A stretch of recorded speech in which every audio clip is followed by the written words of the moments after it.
Shalom, shalom, shalom. This is your Akazaki Yahoo, and I start this broadcast as I would start any broadcast by first of all giving all praises, honor, and great esteem unto the Most High Power, Yahuwah Bahashem, Yahushua Hamashiach, and to the 12 tribes of Israel who are scattered to the four quarters of the earth. I say Shalom wa Baruchim, that is peace and blessings. And I cannot wait to the day that the Most High brings us back together, and we are once again 12 tribes, one family, one nation, under the Most High Power, under one covenant. Hallelujah. Hallelujah. I'm joined this evening by my most esteemed Akinanaya. Shalom, Aki. Hey, shalom, shalom, Maki. Shalom, shalom, Yasharal. Yahweh Bahashem, Yahweh Shah, Barakatah. Hallelujah. Kwam Yasharal. Hallelujah. Most High Yahweh, in the name of his beloved son, Yahweh Shah, bless you. Raj Israel. Hallelujah. Hallelujah. Yes, indeed. So we are back again. We have a very special video review this week. This week we had the Day of Simon as a commemorative day of remembrance for one of our historians, one of our great men in history, the elder brother Simon, during the time of the Maccabees. And our good brothers over at Watchmen for Israel put out a good informationally packed video, and we're going to do a bit of a review on that video and get some history on the Day of Simon. Our good brother Naquan and what's the other brother? Azariah, I believe is his name. Khan. Okay, and we're gonna get to that. But peace to the elect of the Most High, and thankful to be here for another Yom Shishi evening. And I guess we get ready to go into the Sabbath tomorrow morning. We'll have some more good information coming out tomorrow as well. So let's get to the video, and praises to the Abba here. Shalom Israel, shalom, shalom. Brother Naquam, Watchman for Israel, coming back at you with these precepts and another Monday Night Fire, giving, of course, our honor and our glory to Yahweh, by Shema Mashiach, Malaki Bashai. Double honors to the elect elders of the house of David that's been in this truth for decades and decades, patiently waiting for the second coming of Mashiach, Malaki Bashai. A hearty, mighty shalom to all of the mighty men of the Most High God who are out there on the highways and byways, pushing this truth, magnifying the ministry, presenting their bodies as a living sacrifice, and enduring all things for the elect's sake. Shalom, shalom. Shalom to all of the men that may not be out there on the highways and byways as of yet, but they're working on it. They're getting built up in the spirit. They're praying, they're fasting, they're studying, they're being diligent and abounding in the work of the Lord. Shalom, shalom. Shalom to the ancient men, the children, the elect of Israel scattered abroad throughout the four corners of the earth. Shalom to everybody tuning in live. Yvette McKellar, Brother Azariah, Vernon Brody, Daughter of Zion, Brother Believe, Anthony Knox, Ephraimite Ak, Mina Israel, and everybody else tuning in and that will tune in, Lord willing. Right, this Monday Night Fire, the Day of Simon, how to keep it, and God is not dealing with Memorial Day. Right, the Day of Simon, which falls this upcoming Wednesday night at sundown, for those who are following the calendar, as well as the Most High is not dealing with Memorial Day, right? So we're going to we may dive into Memorial Day, the history of that. We may not. All right. So real quick, as this was done on second day evening, the brothers was bringing this out for the sake of the elect in the earth, and that's why the dates kind of seem kind of odd. But this was this past week. The second day of the week, they were keeping they call it Memorial Day, but ironically, from a historical standpoint, we came into some information concerning the first Memorial Day. So let's jump to that real quick. And this is something that I didn't know. My Ak actually brought to my attention, and so this is from the History Channel. I actually have a link of this article in the description. when you drop down a few paragraphs, the name of this article actually is one of the earliest Memorial Day celebrations was held by freed African Americans. So this was put out in 2019, by the way. So we're gonna drop all the way down to this point, and this is where you find the actual article. Now, this ain't to say that the Most High is dealing with Memorial Day or that we're dealing with Memorial Day. We are not. I actually was happy to go to work on Memorial Day and get that double pay. So I'll praise to the and for those who had the time to rest, I'll praise to the Abba for that as well. You know what I'm saying? Not for the sake of Memorial Day, but just for the sake of being able to rejuvenate your body. So, but in this article, this is what we find written here. And then on May 1st, 1865, something even more extraordinary happened.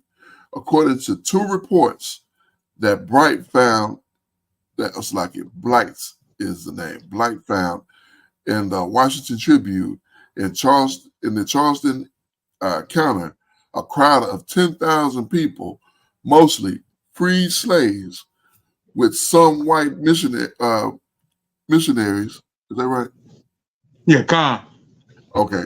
Staged a parade about the racetrack. 3,000 black school children carried bouquets of flowers and sang John Brown's Body. Members of the famed 54 of Massachusetts and other black Union regiments were in attendance and performed double-time marches. Black ministers recited verses from the scriptures. So they was going in as this. Mm-hmm. This was thought to be the very first, or this is noted to be the very first actual Memorial Day before the Memorial Day that they keep, and this was being kept by our people in Charleston, South Carolina. Here now, ironically, the act is going to go into some of the history of why it's important. Things like this are important for our people and for us. And I'm going to read just these couple of verses here in the book of Ecclesiastes, chapter number 44. It says, "Let us now pray as famous men and our fathers that begot us." So it's imperative for us to deal with these things in the proper context. So we should always be mindful of the history of our people and what we've done. So to lift them up and put them in the proper context. Let us now praise famous men and our fathers that begot us, who have wrought great glory by them through his power, through his great power from the beginning. So the Most High has made us able, even in captivities, in various captivities, to lift up certain men, lift up men of note to do great things. And that's exactly what we were seeing in this article here.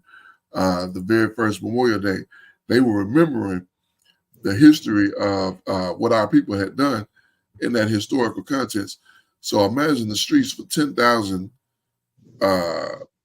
people having a parade and remembering the great things that our people did in history.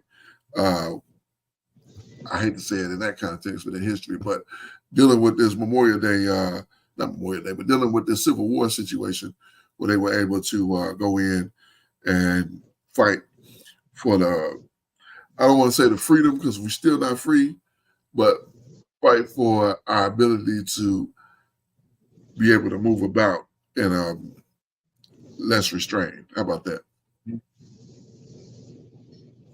Karen, you got anything on that out? No, Salak, La. Karen. Okay, Karen. Well, let's get back to the video. But the Ak is going to bring more of that out, and we're going to continue being edified in the Most High. Let's get here.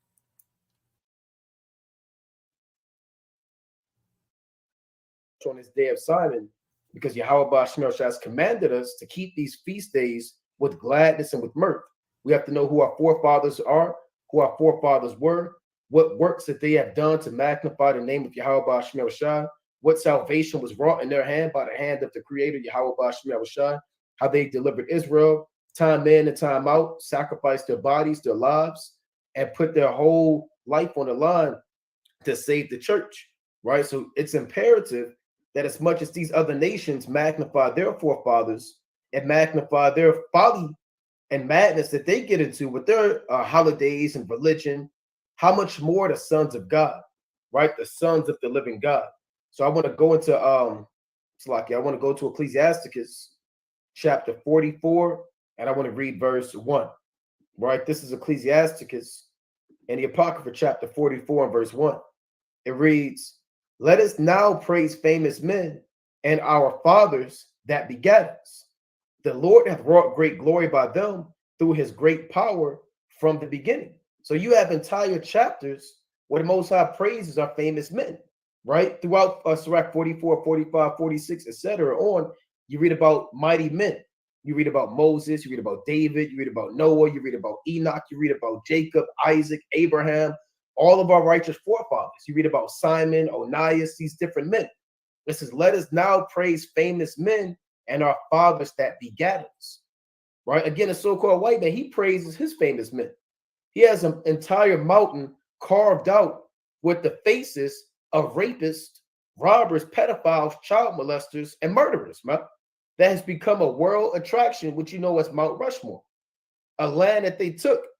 I believe that's in North Dakota, right? It's in one of the Dakotas, but that whole land was inhabited by the Sioux, right, which are the Gadites, other tribes of the tribe of Gad, which are the children of the Most High.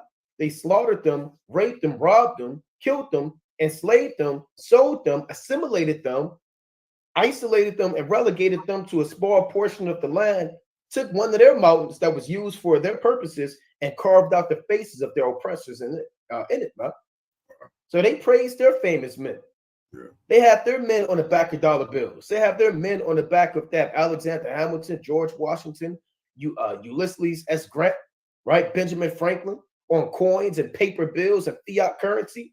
They have streets named after their famous men, states and cities, and they love their famous men, which are nothing but hypocrites and demons. Right? You have to learn about their famous men in the history books from the time that you grow up until the time that you're an adult. I mean, you have been essentially brainwashed, right?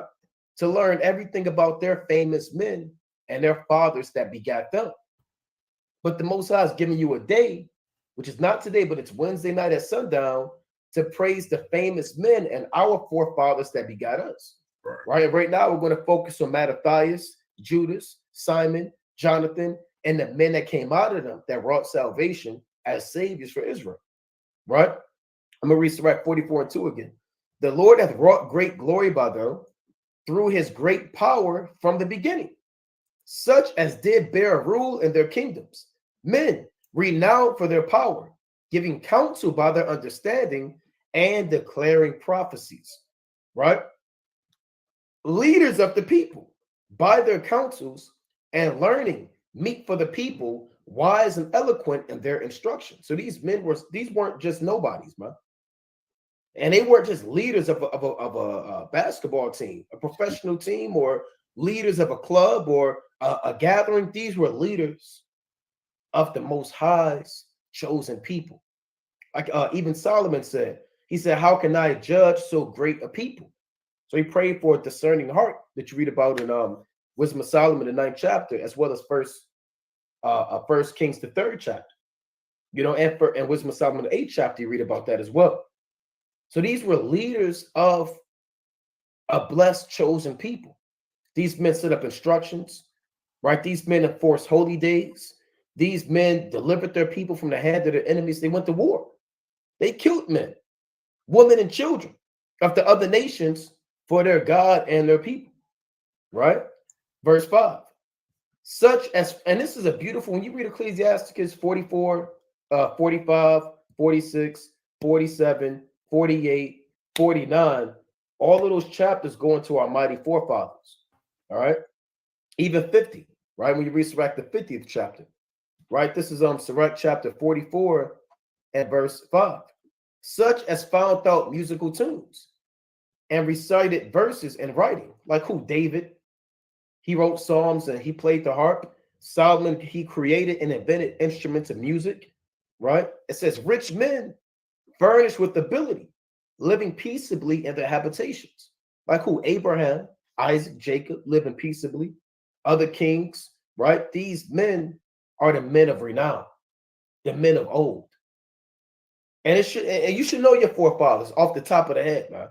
And your forefathers, they go beyond the world of just Abraham, Isaac, and Jacob. You should be able to know your kings, right? These are your kings, man. You should be able to name your kings down the line, right? You should be able to start from Saul, or you can start from David, right? But you should be able to start from Saul all the way down to Zedekiah, right? You should be able to start. You should be able to know your forefathers from the time of Adam all the way down to Jacob. And I'm not just saying just kind of know a few here and there. Know your lineage, man, your heritage, your forefathers. An Israelite is not just, okay, I got my beard on and I don't eat pork. Now, who are your forefathers? What land did the Most High give us? How was it divided amongst the 12 tribes? Where was Judah at? Where was Issachar at? What land portion did Manasseh have on both sides of the Jordan River? Where were the 6 cities of refuge at? Right? What was the journey of Abraham from Ur the Chaldees to Haran to Egypt to the land of Canaan? Right? So you have to know your forefathers, man. Like the scriptures say, the classic in Job. Let's get this in Job 8. Right? All right, let's pause right here real quick because the brother's bringing out some magnificent information, and effectively what he's saying is you got to take off that slave mind. You know, that slave mind has polluted and diluted us to a place where we think that this is the normal. It's normal for us to be under the oppressive hand of other people, and just hoping that the oppression don't fall on us in the form of a police officer at a traffic stop, yanking us out the car, throwing us on the concrete, shooting us in the back of the head or something of that nature. Oppression is still prevalent regardless. But what Naquan is bringing out is taking off that oppression and becoming and walking as kings in the earth. And part of that, you have to know your lineage. You have to know where you're coming from. You have to know what it is, not just, I'm an Israelite, hopefully from the tribe of Judah, maybe from another tribe, whatever the case. But you have to know not only that, but the history of what that means, what that carries, and how that affects not only you, but the other people in the earth at the very same time. So, man, this is powerful stuff. It's not just a regular, run-of-the-mill type of video. That's why I wanted to bring this out, because the brother really going in on this one and dropping those nuggets that, I'm saying, may go over your head, but good stuff, very good stuff. You got anything on that? Indeed, Keith. And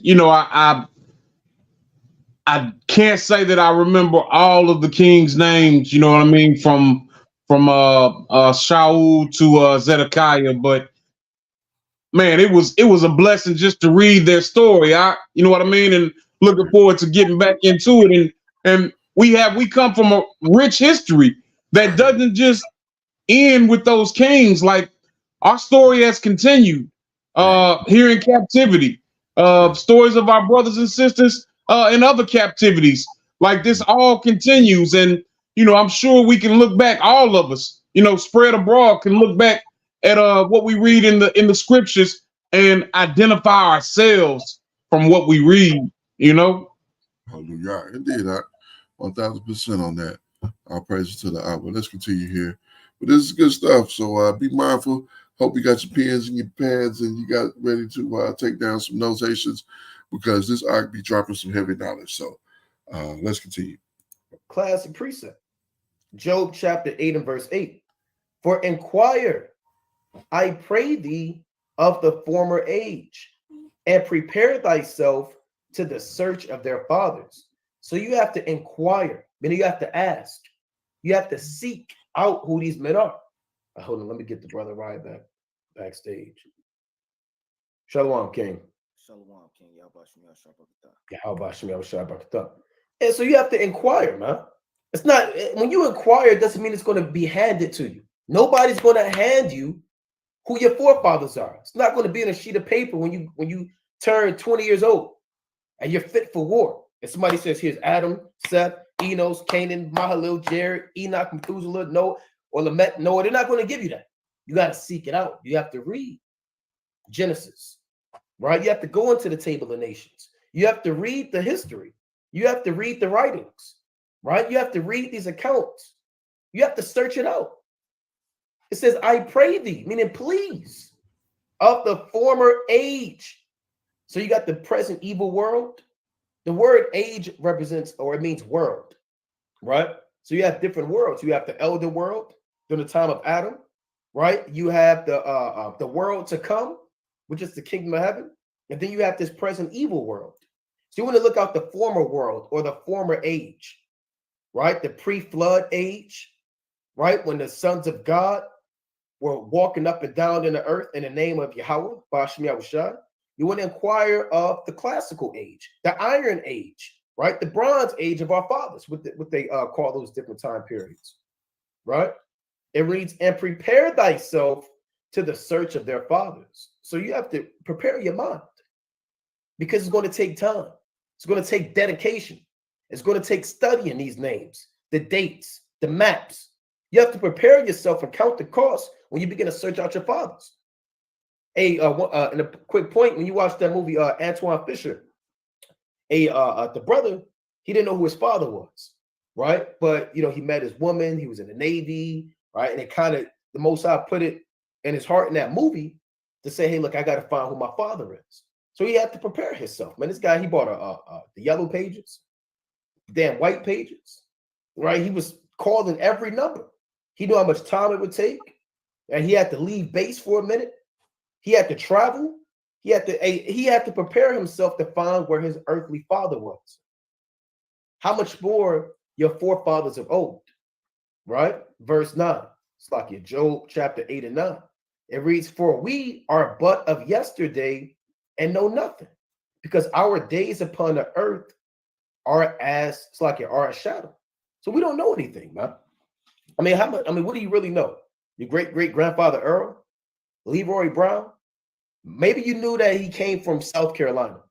Maybe you knew he's from Georgia. It moved up, you know, in the 1940s, or, you know, you might know your great-great-grandmother.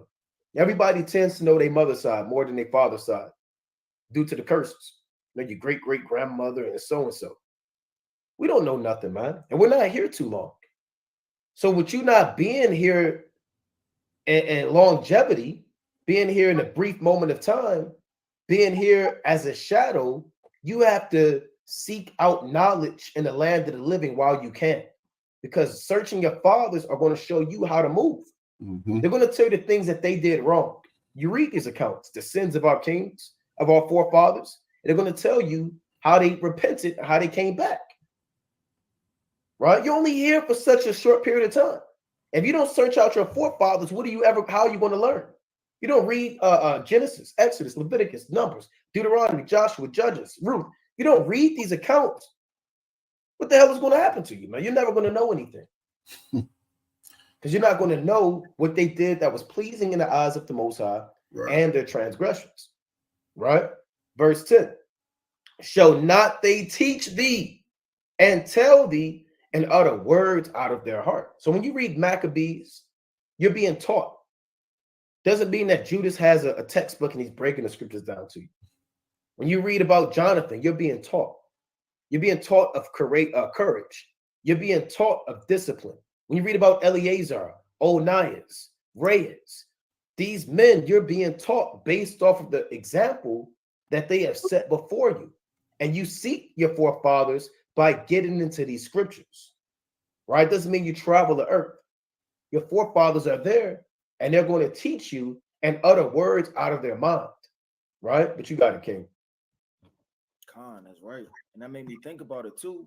Moses, he wanted to seek out his own people when he came to age. And that's the spirit, right? Because a lot of us are lost, whatever the case may be. may not know your earthly father, but it's in your spirit to seek out your forefathers. They're the ones that's going to guide you and teach you.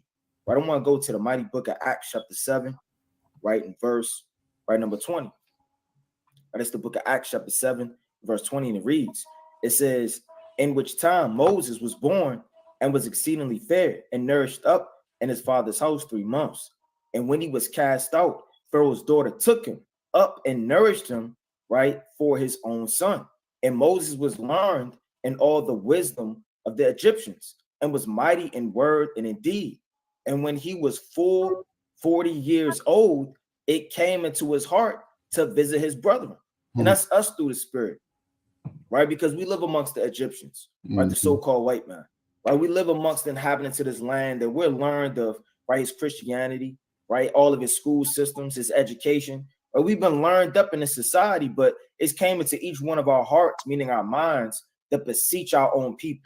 Because how much are you really going to learn in this man's system, huh? That has nothing to do, nor does it resonate with your spirit. Are you in history class learning about wars that he's conquered?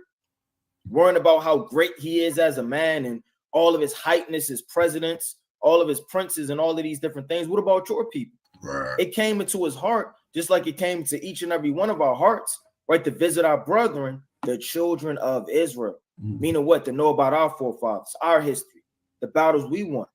It says, and seeing one of them suffered wrong, he defended them. So how are you going to defend your people or know about your people unless you go to visit them, huh?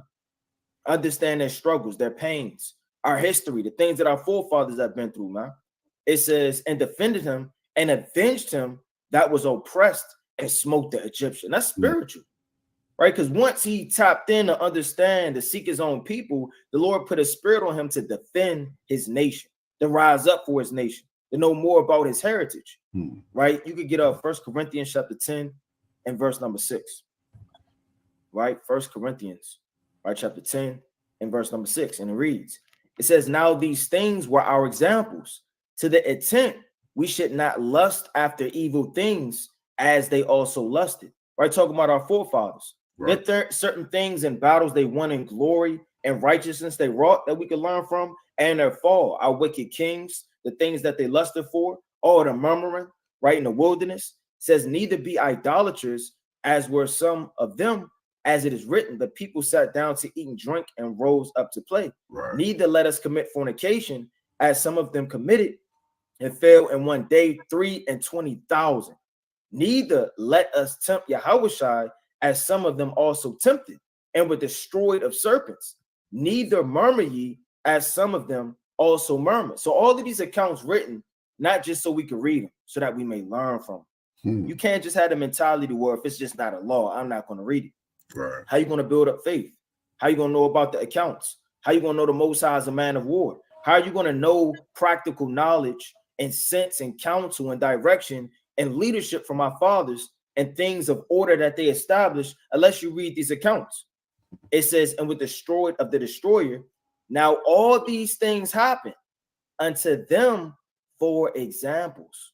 Meaning the Lord set up certain men that happen to fall for an example.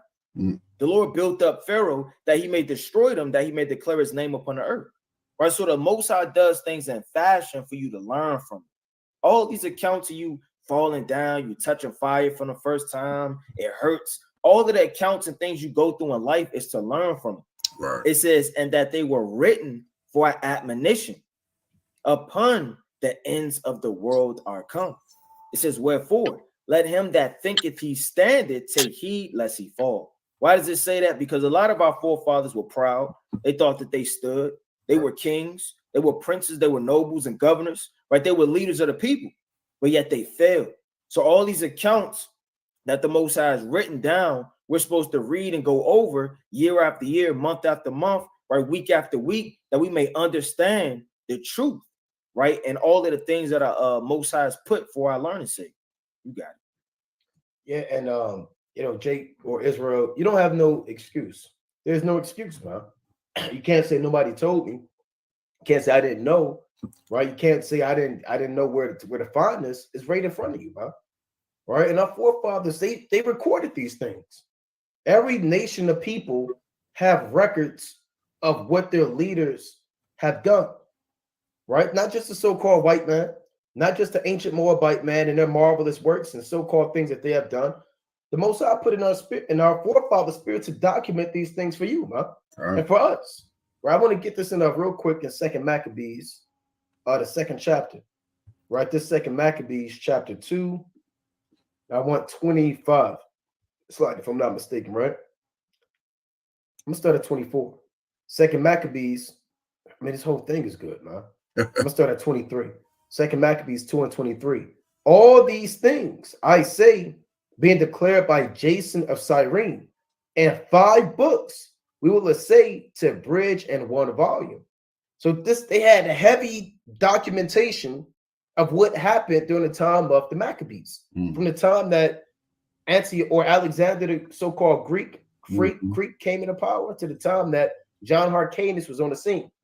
They compiled it into 1 volume, right? So that they put in work, right? It reads, same thing with the King James Bible. When you go into the Bible dictionary, it says that 47 of the best Hebrew and Greek scholars, right? They put in work. Our forefathers put in work, so you can have this for you on a silver platter. You don't have to go up and take a brush and dig up in the ground and try to figure out who you are, man, and what's right and what's wrong.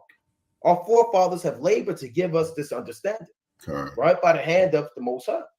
Verse 24.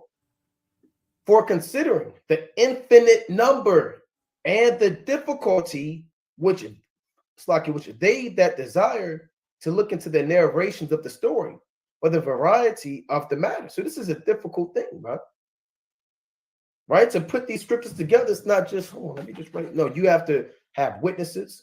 You have to have your facts straight. You have to have been there. Or you have to have labor to seek out the men that have been there. You have to make sure that the spelling was correct. The scribes put in work. This was a tough task, man, to take 5 volumes of books, 5, and compile it into 1, right? Verse 25. We have been careful that they that will read might have delight. So if you're not reading, it's like you're just spitting on all of the works that they have done, all of the sweat, all of the hard damn persecution. They couldn't just type this up on a damn computer and hit save on Microsoft Word, man. Hey, you got thieves around you. You got the other nations. We're always in captivity. Hey, you have wild beasts and all types of turmoil you have to deal with, man. For you to be able to have the writings that you have. They were careful. They were stressed. They were sitting there making sure that things were done in order. And here you are, I don't feel like reading. Simon, Maccabees, I don't feel. And your Bible's collecting dust. Man, you're essentially blaspheming the works of Yahweh Ba'ashem Yahushua that he put on your forefathers to give you so you can be delivered. And that's love right there. We have been careful that they that will read might have delight, and that they that are desirous to commit to memory might have ease, and that all into whose hands it comes might have profit. So they gave you this to memorize this stuff, huh? So it can stick to you and you can pass it down from generation to generation. Verse 26. Therefore, to us that have taken upon us this painful labor of abridging, it was not easy, but a matter of sweat and watching. And I'm still trying to figure out how can someone do that, man. You take 5 volumes of books, like those encyclopedias, volume 1, volume 2. You have to figure out what's important. What can we leave out? I can't. It's hard for a brother to put a breakdown together, man. I've been writing the breakdown like, man, what precept do I got too many precepts. Which one do I take out? And that's just the breakdown. Imagine putting a history together. So it's a matter of, they was literally sweating and watching, man. Verse 27. Even as it is no ease unto him that prepareth the banquet and seeketh the benefit of others, yet for the pleasure of many, we will undertake gladly this great pains. And these aren't men that went to war. These aren't men that killed giants. These aren't men with a sling and with a buckler, right, who burnt towers down. This is a hard work too. This is how you build the nation. You have men that physically do the battles, and these are the other talents and gifts that the scribes had. And it's not easy to prepare a banquet, man. You got to, feast days aren't easy to plan, man. If you prepare a feast day, head counts and, money and expenses and venues and all of that, man. Right? But you do it so everybody can enjoy themselves, man. They got music and food and, people can really enjoy the unity. Right. That's how our forefathers thought, yet for the pleasuring of many. So this is sacrifice. We will undertake gladly this great pains, leaving to the author the exact handling of every particular and laboring to follow the rules of an abridgment. So they had laws that the scribes followed on how to take many books and compile them into one.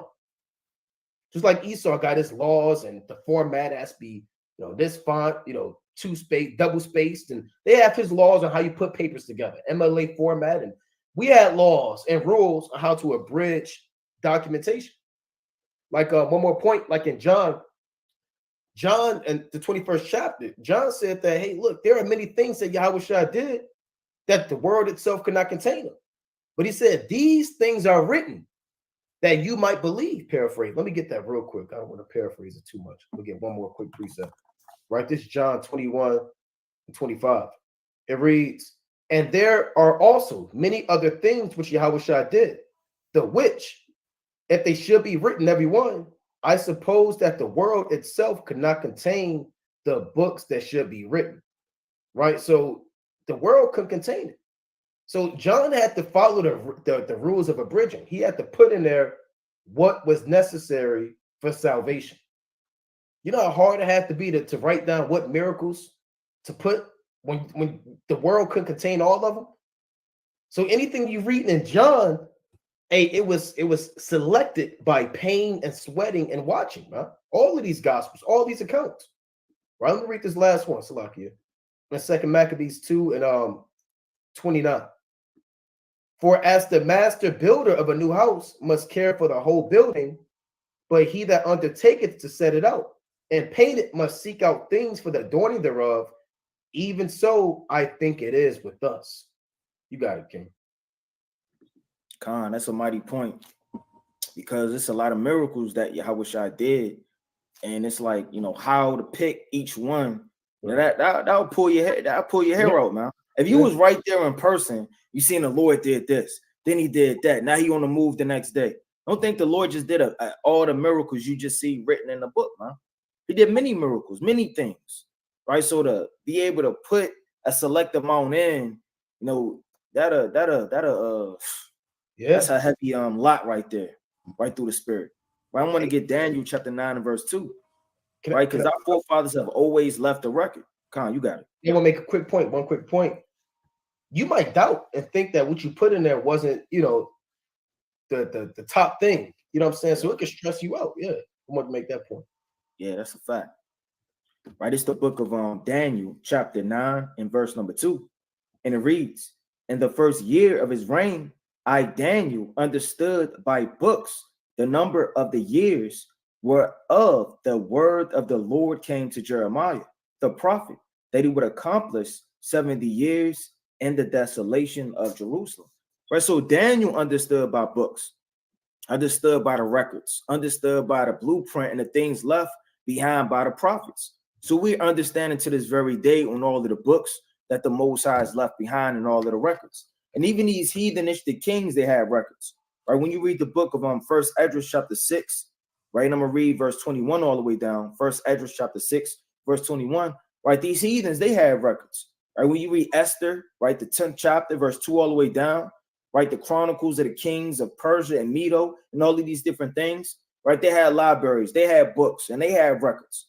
Right, this is the book of First Esdras chapter 6 and verse 21.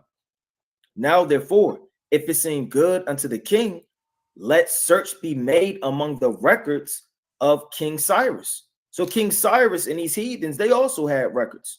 Now, a lot of our records got burned, right? I mean, we went in slavery, they got, destroyed and different things like that.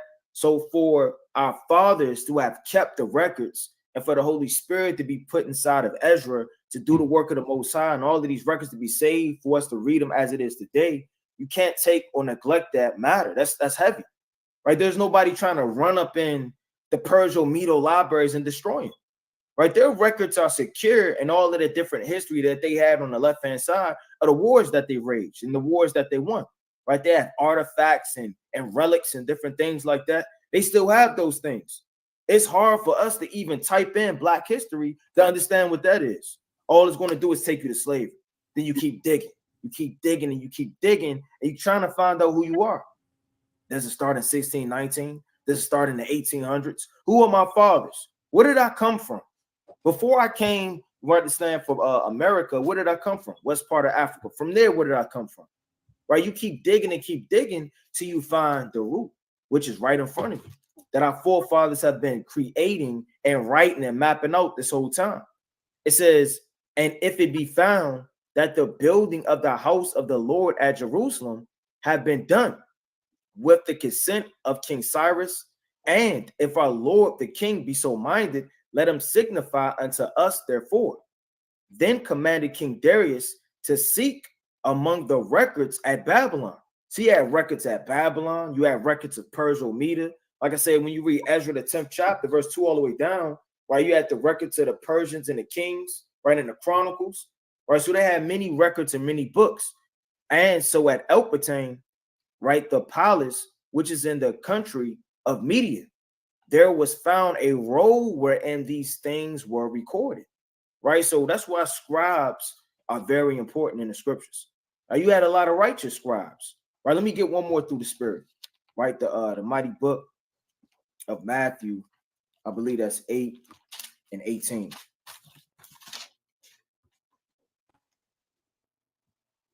Yeah, it's the book of Matthew, chapter 8 and verse 18.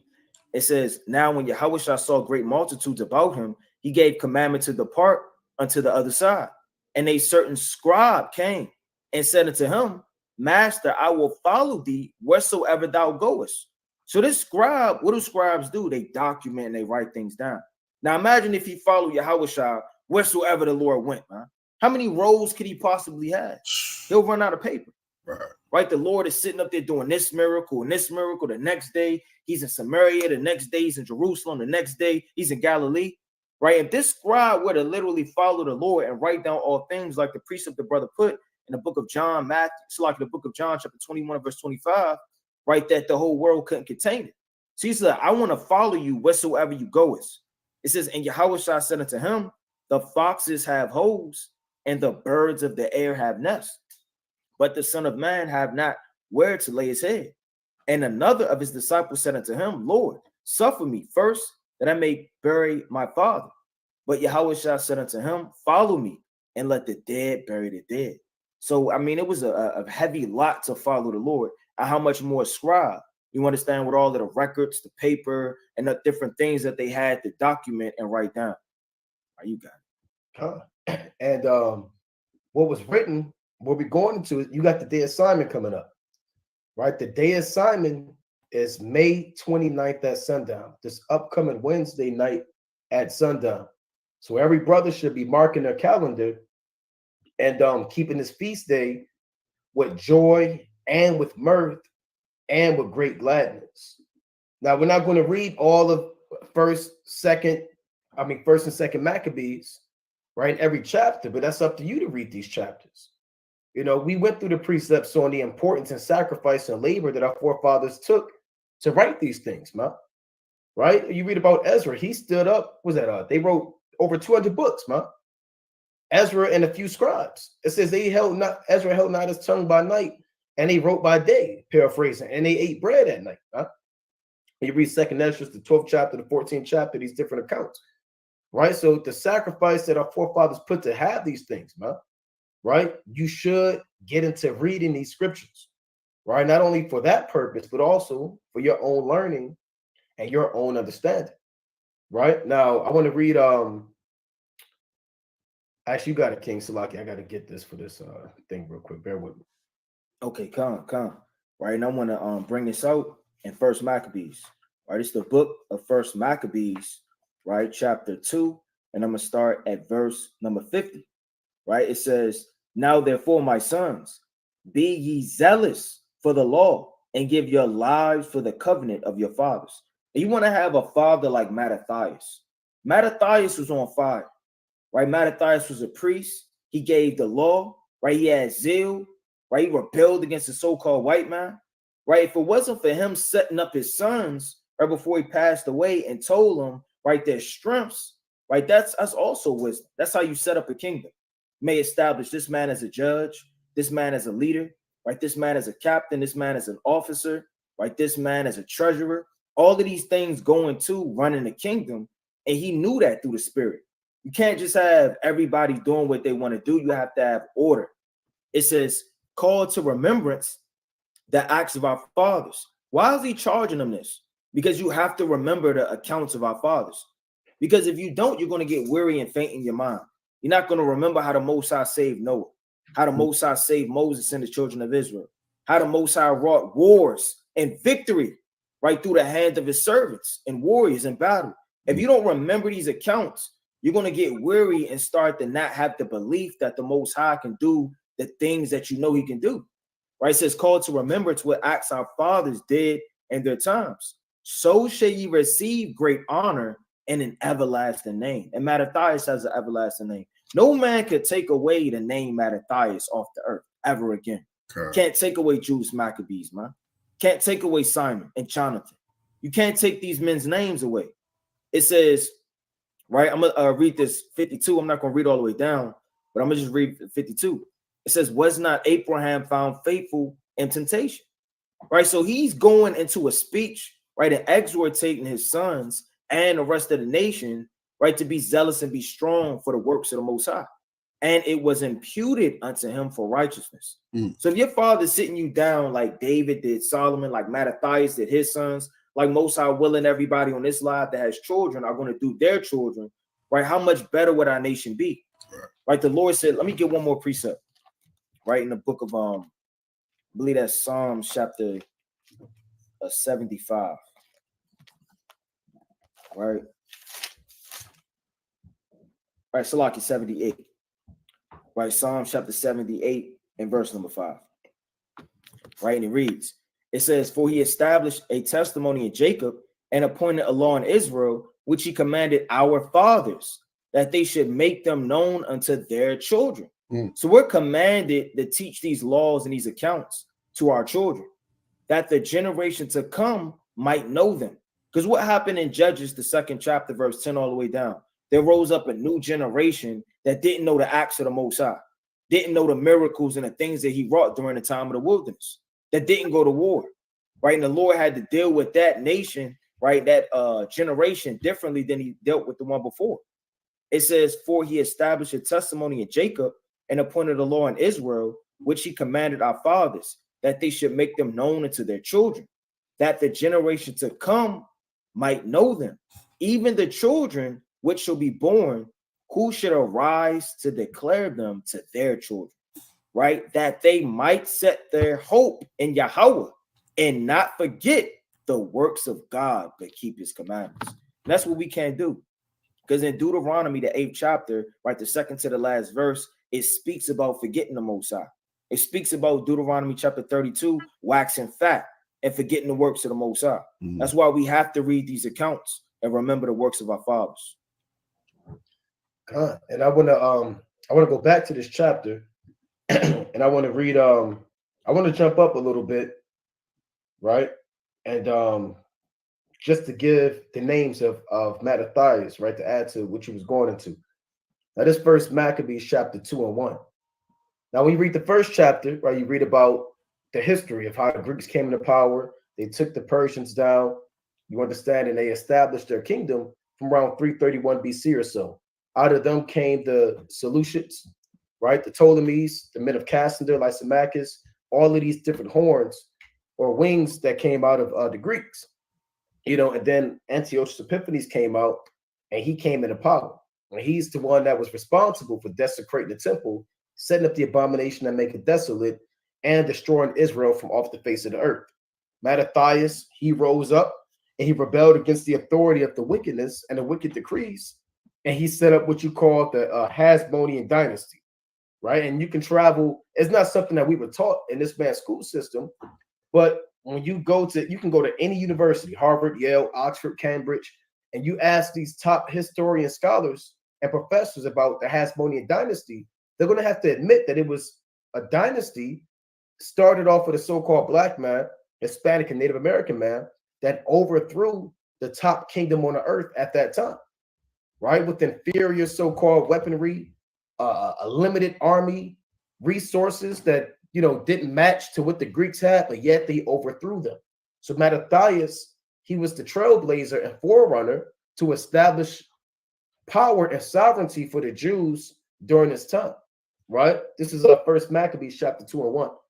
In those days arose Mattathias, the son of John, the son of Simeon, a priest of the sons of Joab from Jerusalem, and dwelt in Modin. And he had 5 sons, Joan, called Cadus, Simon, called Thasai, Judas, who was called Maccabeus, Eleazar, called Aaron, and Jonathan, whose surname was Apphus. So he had these 5 sons, and his top sons were Simon and Judas and Jonathan. Now his other sons was mighty as well, right? But we're reading really about Simon today, because there's a feast they called the Day of Simon.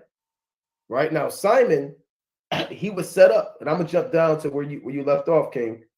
This First Maccabees chapter 2 and verse 64, right? First Maccabees 2 and 64. Wherefore you, my sons, be valiant and show yourselves men in the behalf of the law, for by it shall you obtain glory. And that's how you show yourself a man, by upholding the law, not by how much money you got, how many women you got, how famous you are. You know, that doesn't make you a man. What makes you a man is what? Showing yourself mighty and valiant on the behalf of the law, right? And behold, I know your brother Simon is a man of counsel. Give ear unto him always, he shall be a father unto you. So Simon was set up as the counselor. Any type of plans, military action, enterprises, how to establish the government, the ranking, the structure, the order, right? What things should be done in the appropriate season. Simon, he was the man of counsel. So he actually was the man behind the scenes on a lot of expeditions that Judas did. When Judas fought, he sought counsel with Simon. Where Judas took this man down, he sought counsel with Simon. It wasn't just Judas just walking around and just being a one-man army, man. He consulted with his brother Simon so he can make sure that his enterprises were done in order, right? So Simon he stepped up as a father. Verse 66. As for Judas Maccabeus, he had been mighty and strong, even from his youth up. Let him be your captain and fight the battle of the people. So Judas was the man of war, right? That was set up as the captain of the army. Take also unto you all those that observe the law and avenge, yea, the wrong of your people. And this is a mighty account right here, man. When you read these scriptures, you got to vision this thing, man. You got to get into this, right? You got to imagine this. The imagery should be in your mind. Right. Don't read this like this is some book, man, that you got from Amazon. Mm-hmm. You got to picture Mattathias on his deathbed. His sons around him, man. He's probably holding on to him, and he's giving this strong counsel, you know. And he set up, as we go into Simon as a man of counsel, right? So Mattathias, when you read this account, it went from Mattathias, the power shifted to Judas, the power shifted to Jonathan, then the power shifted up to Simon, right? And I want to read one more. It reads, recompense fully the heathen and take heed to the commandments of the law. And this is our job, man. It's our job to take these instructions even unto ourselves, right? We avenge the wrong of our people, man. How do we avenge the wrong of our people? By teaching them to repent, to come back to the Most High, to put away sin, to put away religion, folly, weeds, liquor, madness, sin, and lust, man. That's how we avenge the wrong of our people, by prophesying, doing his work, and making our body a living sacrifice. And the Lord said, recompense fully the heathen. 100% give these heathen hell, man. When you're out there in the highways and byways, how do you give them hell? By saving your people out of their hands. And take heed to the commandments of the law. So he blessed them and was gathered to his fathers. And he died in the 146th year. And his sons buried him in the sepulchre of his fathers at Modin, and all Israel made great lamentation for him. Right? You got a king. Khan, that's right. Right, that was a mighty man of valor right there. Right, I want to get First Maccabees chapter 13 and verse 1. And we have to avenge our people. Right, we have to. Right, this is the mighty book of First Maccabees chapter 13 and verse 1. It says, now, when Simon heard that Tryphon had gathered together a great host to invade the land of Judea and destroy it, and saw that the people was in great trembling and fear, he went up to Jerusalem and gathered the people together. And that's what somebody does in leadership and strength, right, in the kingdom. They gather all of the people together on one accord. And we try to gather together, and fast as a nation, do things as collectively in Israel. Right? We try to be able to be under one accord. It says, and gave them exhortation, saying, ye yourselves know. And if you read the book of Maccabees, you understand during times of war, Judas Maccabeus, right? He gave exhortation speeches, right? Simon, Jonathan, right? These men were excellent in stirring up the people to get ready for war. Because that's what you have to do. You may be a brother right now, he's thinking about falling out the truth, right? Then you talk to him, you get on the phone with him. Hey, Ak, you don't remember the dream you had last year? And the Most High was prophesying through you very night. You saw the fire, you saw the vengeance. You don't remember that time that you gave me exhortation? Remember that time you read those 10 chapters and you gave me those precepts I needed? And you build that brother's spirit back up and you refresh his spirit, right? And a lot of brothers, they wax faint, they wax weary. They forget that they're a vessel used by the Most High as an axe, you understand, as a buckler, as a shield.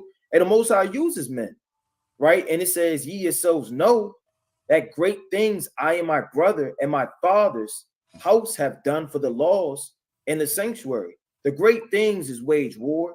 They died, they set up order, they flee, right? They believed in the Most High, they prayed. The battles also and troubles which we have seen, by reason thereof whereof all my brethren are slain for Israel's sake. Now, a mortal man could have just been like, you know what? They done killed my father. So like my father gave up the ghost, they done killed my brother, they killed my other brother, all hell breaking loose. Right, next thing you know, they could kill me. Right, a brother may have backed down off of that.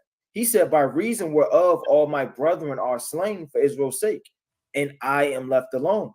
Now, therefore, be it far from me that I should spare my own life. All right, so these men were ready to die for the law, ready to die for their nation in any time of trouble, for I am no better than my brethren. If you have this mentality, you'll have that Deuteronomy 20 mentality. You're ready to go to war no matter what's going to happen. And what happens in war? People get taken captive in war. People die in war. People get kidnapped. Women, wives get ravished in war. Right? Anything can happen in war. But you got to be ready to set your foot out there, like when you read the book of Numbers, right? Various precepts in the law, right? What goes down in battle and war. It says, doubtless I will avenge my nation. So what was on his mind was avenging his nation of all of the blood, right, that was shed for his brethren, and the sanctuary, and our wives, and our children. For all the heathen are gathered to destroy us of very malice. And when you read the chapter before this, right, I'm going to get this quick precept in First Maccabees, chapter 12, and verse 42. I'm going to start at 41. So these heathens were very crafty when you read the book of Maccabees, man. They always sneak in and sought peace, but inwardly they were wicked and trying to overthrow our nation, because they knew they couldn't go head up with us.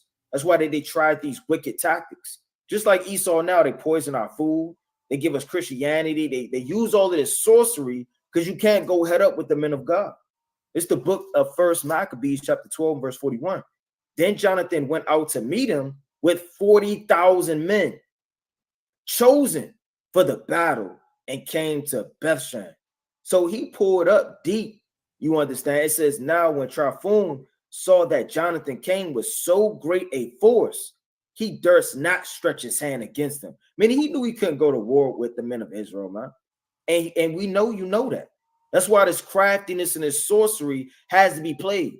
That's why Balaam and Balak, when you read the book of Numbers, right, 22 and 23, they had to try to throw up curses on Israel, because you can't beat Israel one-on-one, not carnally, not spiritually, not in any type of way. It says, verse 43, but received him honorably.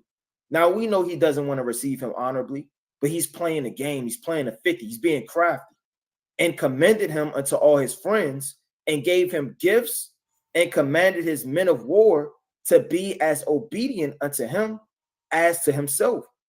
Unto Jonathan also he said, why hast thou put all this people so great trouble, seeing there is no war betwixt us? Wherefore send them now home again, and so I can choose a few men and wait on thee, and come with me to Ptolemais, and I will give thee to and the rest of the strongholds and fortresses and forces, and that any charge. As for me, I will return and depart, for this is the cause of my coming. I mean, I thought I was about to pull up for war, but I mean, it ain't going down like that. Why are we so deep? What's going on? We might as well just, a base was going on. So Jonathan, believing him, did as he bade him, and sent away his hosts, who went into the land of Judea. Right now, we're not going to read this whole account, but we pulled up strong over 40,000. Right. He thought it was going to be war, but he commended them with nice words, craftiness, comely words, but all was deceit. The same way Nicanor did with Judas Maccabeus. He came up with peaceable words and real soft, docile words. Right. That's the book of Revelation, chapter 13 and verse 11. Right. He spake as a lamb, but he's really a dragon. So that's the spirit he moved in. That's why when you go to that precept I just pulled in First Maccabees chapter 13, right, he says, now when Simon heard that Tryphon had gathered together a great host. Why is he gathering together a great host? I thought he was coming peaceably and with love and docile, and he wasn't coming for war. So that's what the so-called white man does. That's why you should never trust your enemies. Right. I'm not taking my army back home. I don't care what's going on. These accounts teach us. You understand? No matter what's going on, you can't ever turn your back on this man. But you got it, King. Man. You want mute. Yeah, I was gonna say that, man.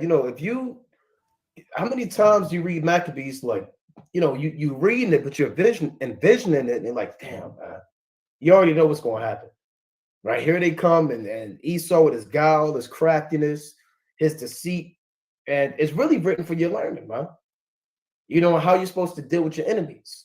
That's why his father told him, fully recompense the heathen, meaning show them no mercy.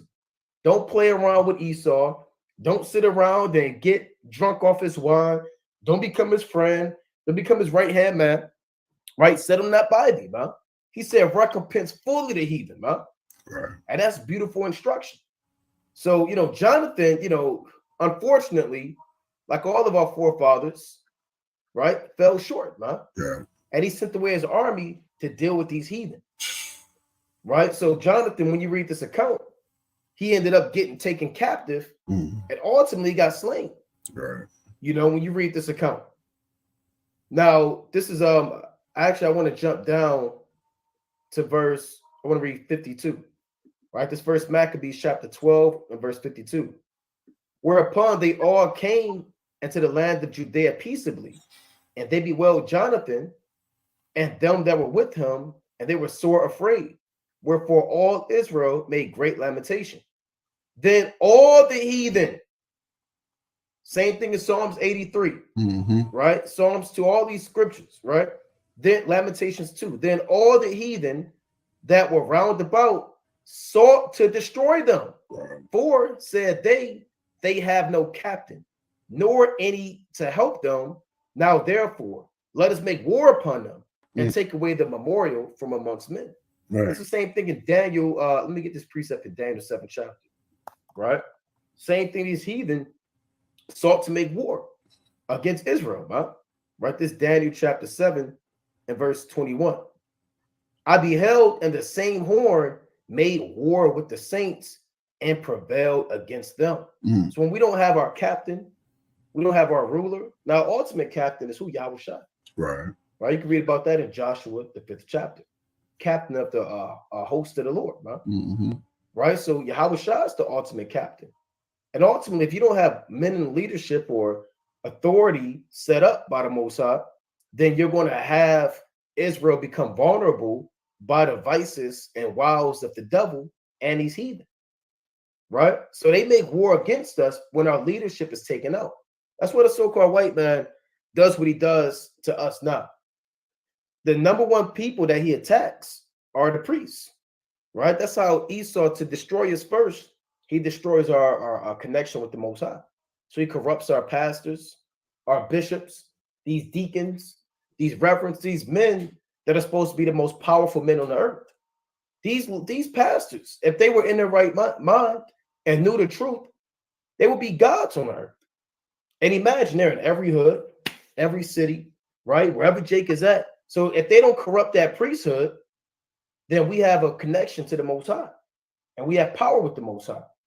But if you take away our captains, our priesthood, the men of war, the men of the Lord, and you infiltrate our religion, so-called, right? And you have these pastors sell out and push a doctrine that promotes white supremacy, then you could destroy the people.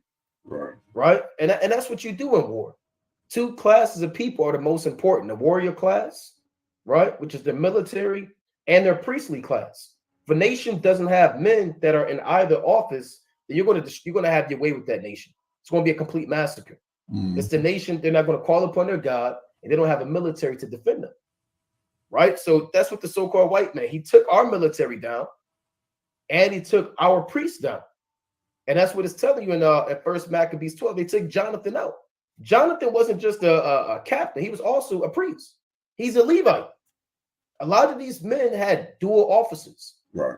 Right? Simon, he was a high priest, but Simon was a captain also of the Lord's army. So when you remove Jonathan from the army, you take away Israel from the Most High as their priest, and you take away their captain, right, to fight wars on their behalf. So that's why it says, for said they have no captain, nor any to help them. Now, therefore, let us make war upon them and take away their memorial from amongst men. So these heathen, they're looking to take away your leadership, your captains, so they can root you out the face of the earth, right? And I want to go also back to 1 Maccabees 13, right? And I believe you left off at what, like 3? No, Yeah, you read down about 8 or 9. Yeah, come. Right? Now, when you read this chapter, right? Well, actually, I just want to read up. We may jump around. We could read it, right? But this 1 Maccabees chapter 13 and verse 8. For they answered with a loud voice, saying, Thou shalt be our leader instead of Judas and Jonathan thy brother. Fight thou our battles, and whatsoever thou commandest us, that will we do. So then he gathered together all the men of war and made haste to finish the walls of Jerusalem and fortified it round about. I want to make another point too. The Most High, you have to step up in this truth, man. Right? If if Simon didn't step up, then what the hell would happen? You got to step up to the plate. You got to get out of your comfort zone. You got to wear your mantle, like we always say, that Elisha had to wear, man. You can't just be content with you never know when is your time to step up, man.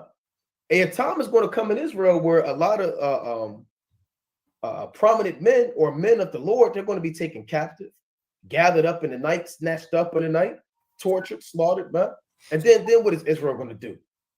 The leader of my camp, he's not here. Oh, where's Uriah? Well, no, man, you got to step up in this thing.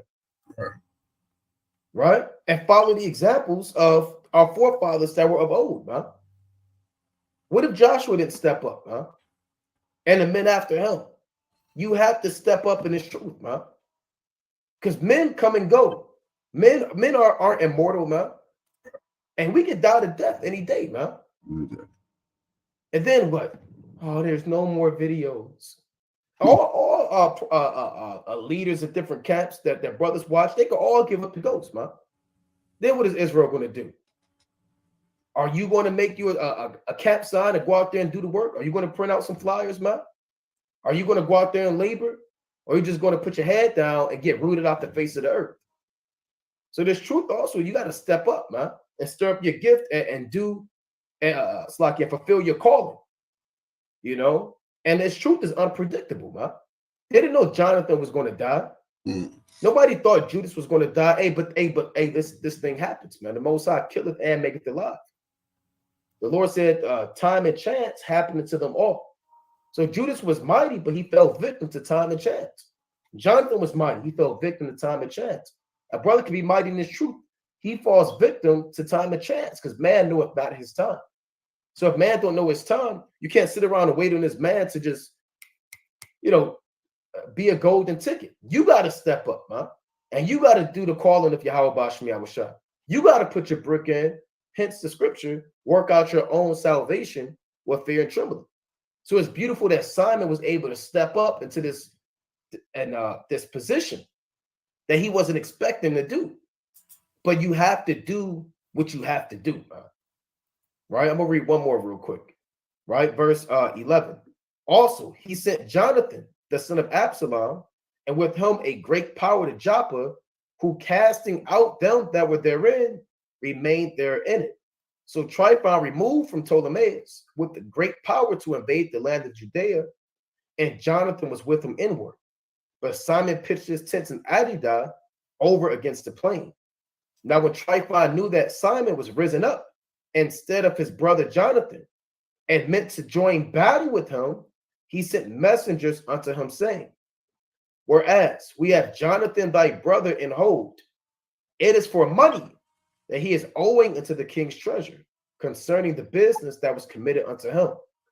Wherefore now send 100 talents of silver and 2 of his sons for hostages, that when he is at liberty, he may not revolt from us, and we will let him go. Right? But you got a king, but they held him for ransom. Right? That's what you call holding somebody for ransom. Imagine somebody taking your son, your brother, and saying, hey, look, man, we need $100,000 by midnight, or your son is dead. Right. They show you that in the movie Paid in Full. Man. Yeah. Believe Sonny. Was that Sonny? Sonny. Ice. Yeah, it was Sonny. Oh, that was Sonny. Mm-hmm. Okay, he took that was his brother, man. He took Makai Pfeiffer brother, Mitch, man. And he said, I believe he gave him a damn finger in the mail or something. Yeah. And then he killed him. So he held him for ransom. And that's a tough decision, man. Right? But you got it, King. Yeah, and the righteousness that he showed, to give them money anyways for the sake of the nation, right, says a lot about his leadership skills too. You gotta make tough decisions as a leader, man. Yep. A lot of people want the glory of winning a battle, but don't want to count the cost, what it really takes, right, to go to war, man. Going to war, you may not see your wife again, your children again.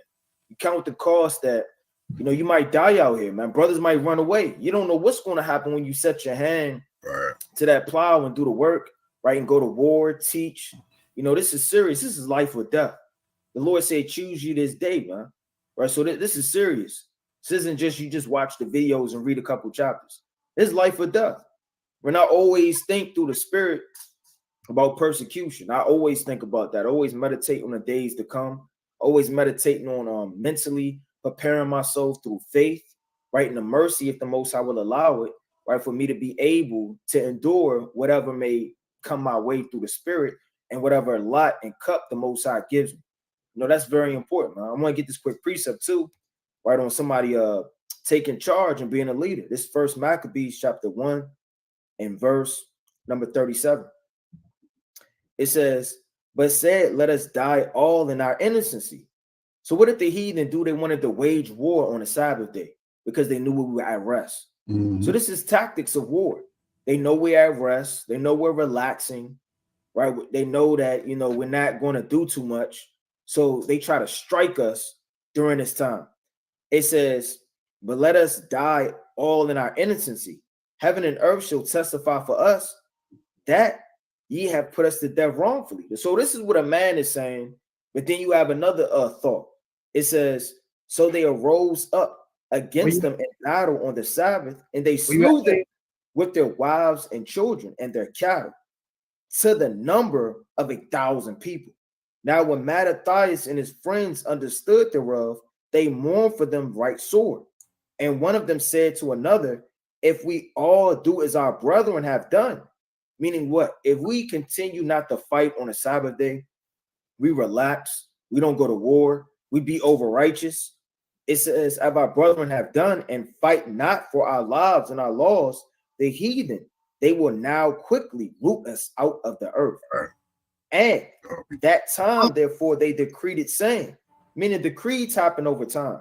Like I pulled the account in First Corinthians, right, chapter 10 and verse 6 all the way down, right? These accounts were written for our learning's sake and for admonition, right? Meaning we got to learn from these accounts and our forefathers, right? So you have to take charge and say, look, we're not doing this no more, man. We got to fight for our nation. It says at that time, therefore they decreed it, saying, whosoever shall come to make battle with us on the Sabbath day, we will fight against them. Meaning man had to step up and say that. Because if ain't nobody step up and say that, guess what'll happen? More dead bodies, more slain, more children, more cattle, more destruction to our people. So rising up and making split decisions and leadership and strength and going to war and taking care of the nation, it has to be somebody to rise up and do that. It says, neither will we die all as our brethren that were murdered in secret places. Then came there unto him a company of the Assyrians, who were mighty men of Israel, even all such as were voluntarily devoted unto the law. Right? And I ain't gonna read too much through the spirit, but nevertheless, you got to rise up and make these type of decisions. Because if these men, like again, if these men ain't rise up and make that decision, more dead bodies would have happened. And you got to rise up and make decisions, man. If you don't do X, Y, Z, that could overthrow your house. Right. If you don't get your brother and take him out of captivity through Satan or whatever the case may be, he may die to death. Or you got to rise up. Like Paul said, I conferred not with flesh and blood. If something needs to be done righteously, like Nehemiah, hey, go and do it. Okay. Yeah, I mean, everything's not let me sit there and fast on it, right? I'm trying to figure out my son, his head is bleeding to death. He's gushing out blood. He's saying, Dad, what do I do? You say, well, hold on, son, let me fast on it, right? Let me figure this thing out. Let me call the brother, right? This brother not answering. There's blood all on the floor. You're going through all of your contacts, trying to find what brother to call, right? You can't be a fool in this thing. Right? Yeah, that's why prudence is very important, man. Right. And wisdom and discernment. Like the Lord says in Isaiah, let me get this real quick precept in Isaiah 11 chapter. Right? This Isaiah chapter 11, right? In verse 3. And shall make him of quick understanding and the fear of Yahweh. And he shall not judge after the sight of his eyes, neither reprove after the hearing of his ears. So the Most High, this is a prophecy about Yahweh Shah, right? And this is a trait or a spirit that all brothers should try to have, be of quick understanding, right? Because matters happen in life or death. Your house could be on fire any second, God forbid. You could be at camp. It could be a shootout. It could be a brawl. And brother, we gotta figure this thing out, huh? We don't have time all day to be trying to, let's cast a lot. Right, brother, he's looking for something to cast a lot with. He's fumbling the thing and he pick it up. He's sweating. The army's approaching more and more. He's trying to cast a lot. He slip out his hand, and all of the men of the Lord get slain out there. Right? So you got to be able to, like we're going into, part of this truth is about being having that discernment. Now I want to get another quick precept in Wisdom of Solomon, and that's something that Judas had, Simon had. And that's a beautiful spirit and gift to pray for, that the Most High gives you a discerning heart, right? This is Wisdom of Solomon, chapter 8 and verse 10. For her sake, I shall have estimation among the multitude, and honor with the elders, though I be young. I shall be found of a quick conceit and judgment, and shall be admired in the sight of great men. And this is a spirit that a king has. Mm-hmm. A Solomon had to, what they call split the baby, man. Quick decision. Right. You understand? David, he had to figure out, does he tarry at Jerusalem when Absalom is about to overthrow the city, or does he flee into the wilderness? That was a quick decision, man. He said, lest we be overthrown and there be much bloodshed in the city. So he had to think about the law. He had to think about Numbers 35:33 for blood that followed the land. He had to think about the city being destroyed. He had to make his body a sacrifice and get out of there. He had to take his family. He had to figure out what to do with his concubines. And that was in a matter of seconds, man. You have to be able to analyze and process laws, commandments, all of this in a matter of seconds. You know, like a computer, it's quick, man. You hit a button and you get to where you got to go.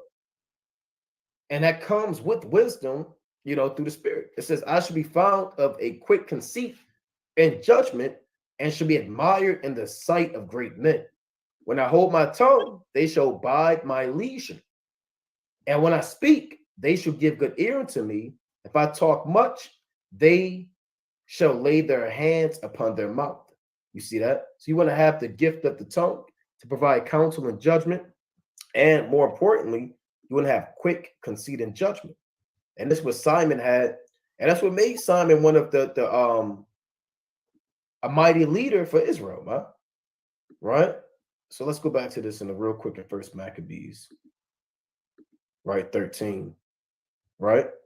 First Maccabees chapter 13 and verse, I'll read 17. It reads, hereupon Simon, albeit he perceived that they spake deceitfully unto him, yet sent he the money and the children, lest peradventure he should procure to himself great hatred of the people. And this is, I always think about this account in certain matters, because I was talking to a brother about this earlier, about this decision with Simon and Jonathan. Because you might be mad, well, he knew that he was lying to him. Why would he send him the money?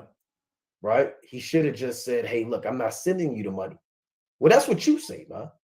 But Simon had to think about his position and his office. Mm-hmm. A lot of decisions that he had to make, or that a brother that's a leader or leadership has to make, you have to think about, you have to count the costs, right? You have to weigh things in the balance, and you have to have a level of discernment to determine what things are going to have more long-term profitability as an investment and what things are not. So if Simon was to not send the money because he knew that the enemy was lying to him, all of the people would hate him. And that decision would have done more harm than good, even though he would have did what was right. But the profitability, where ended in the balance, would have been unjust. So if he got great hatred of the people because they love Jonathan, how would he be able to lead the people after he paid the ransom? It wouldn't make any sense. Here you paid the ransom, or it's like you didn't pay the money, right? Because you knew it was deceit. But the people are trying to figure out, well, what the hell is going on, man? So how are you going to lead them to battle and lead them in this war, but yet you have lost the love of the congregation?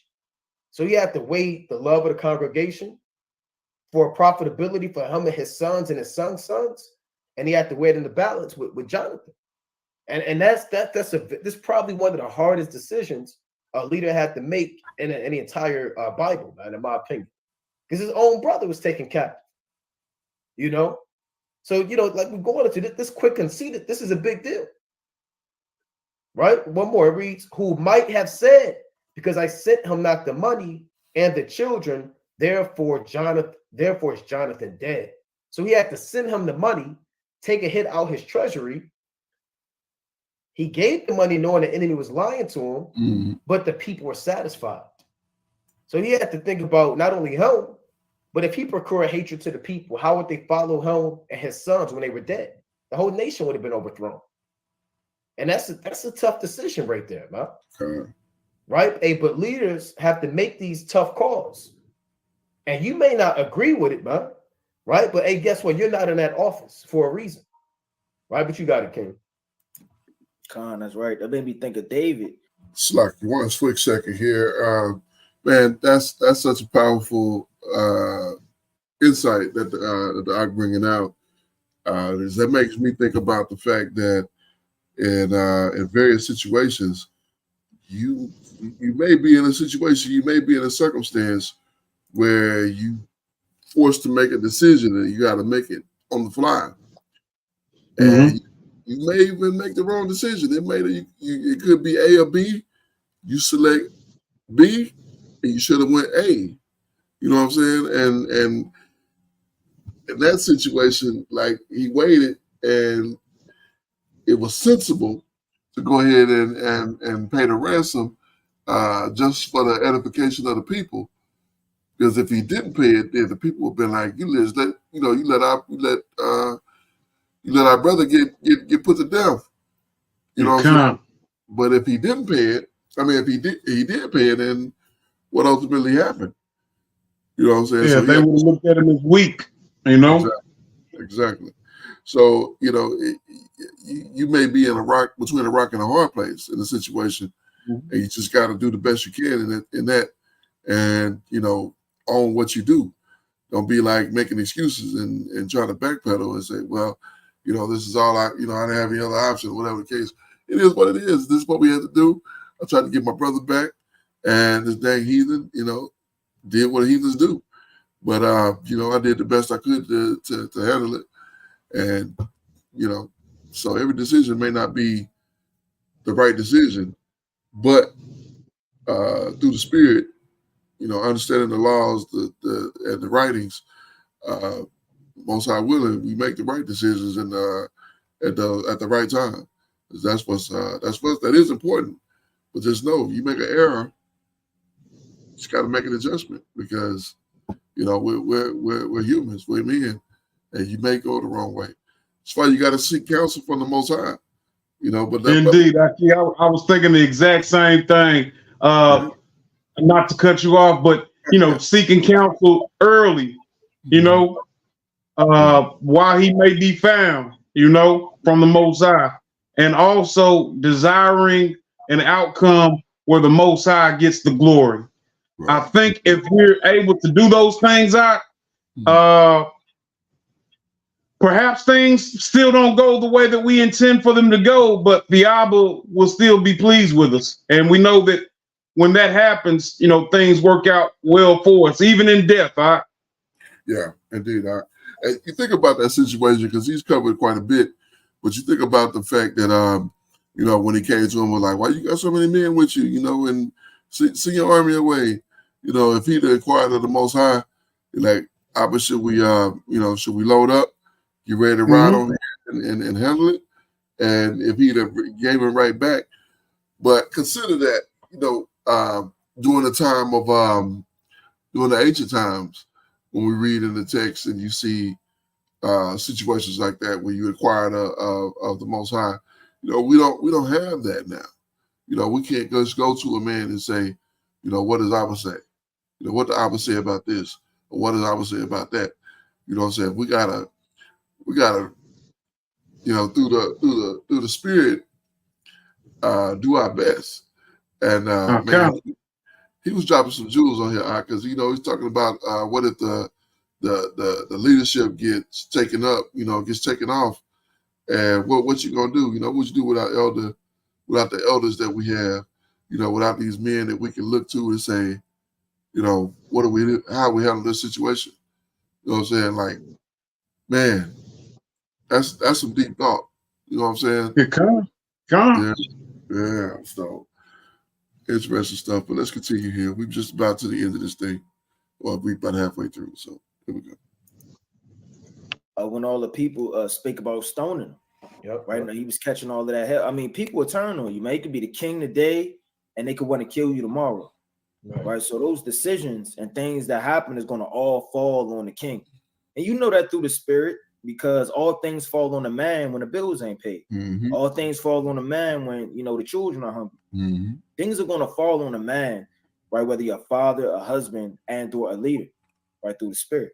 Right? I want to First Maccabees chapter 16 and verse 1.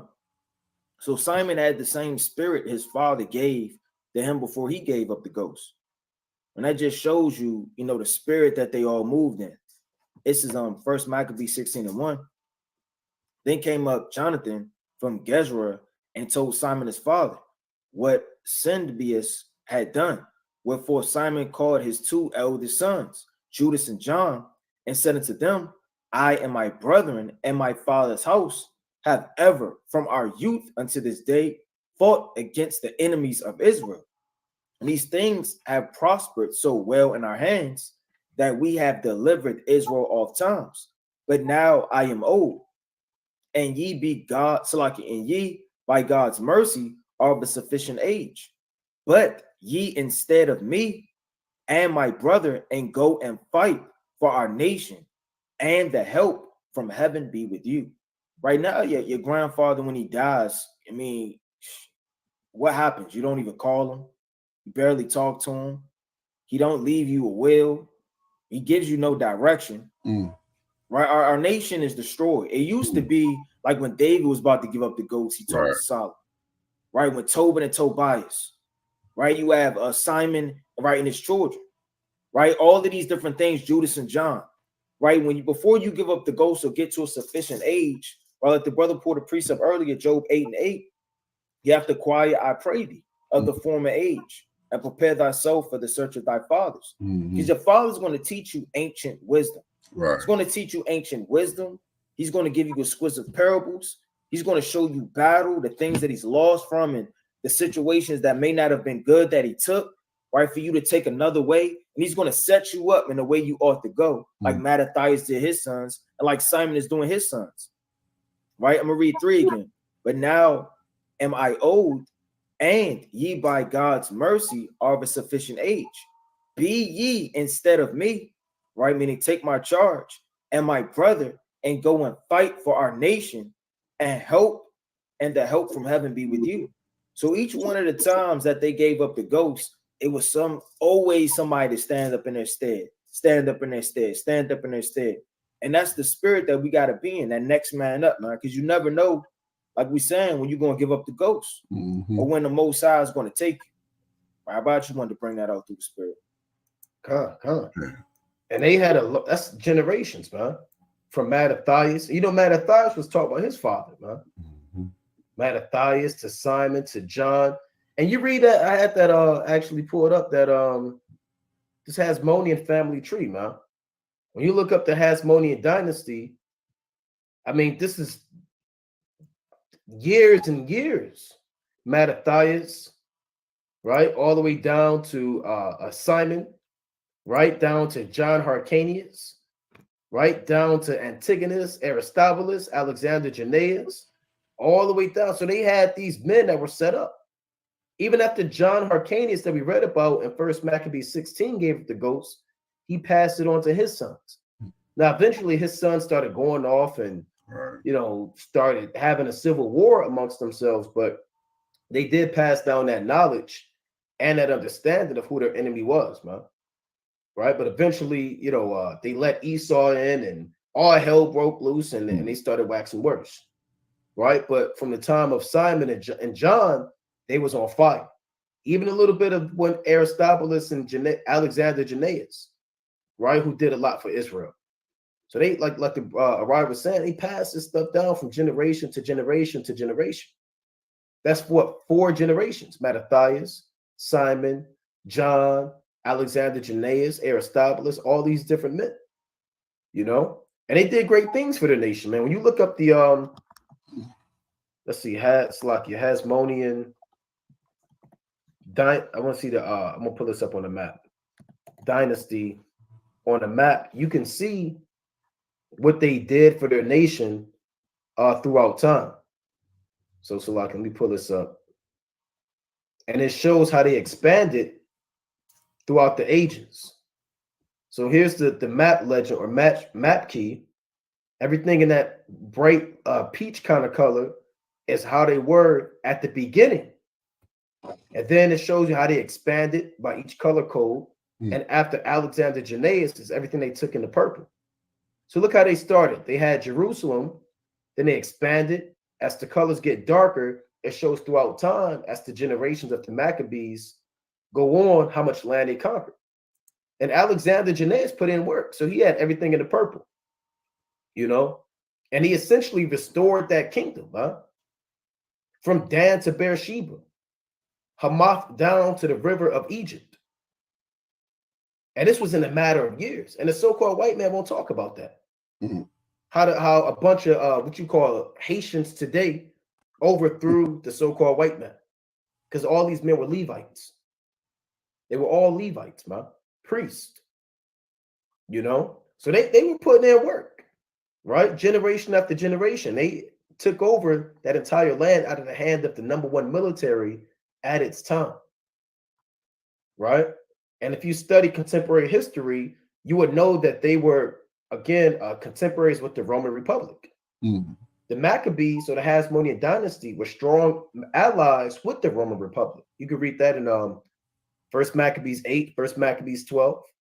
So this wasn't just a thing in the dark, us overthrowing the Greeks. Everybody knew about it. The Romans knew about it. These scholars knew about it.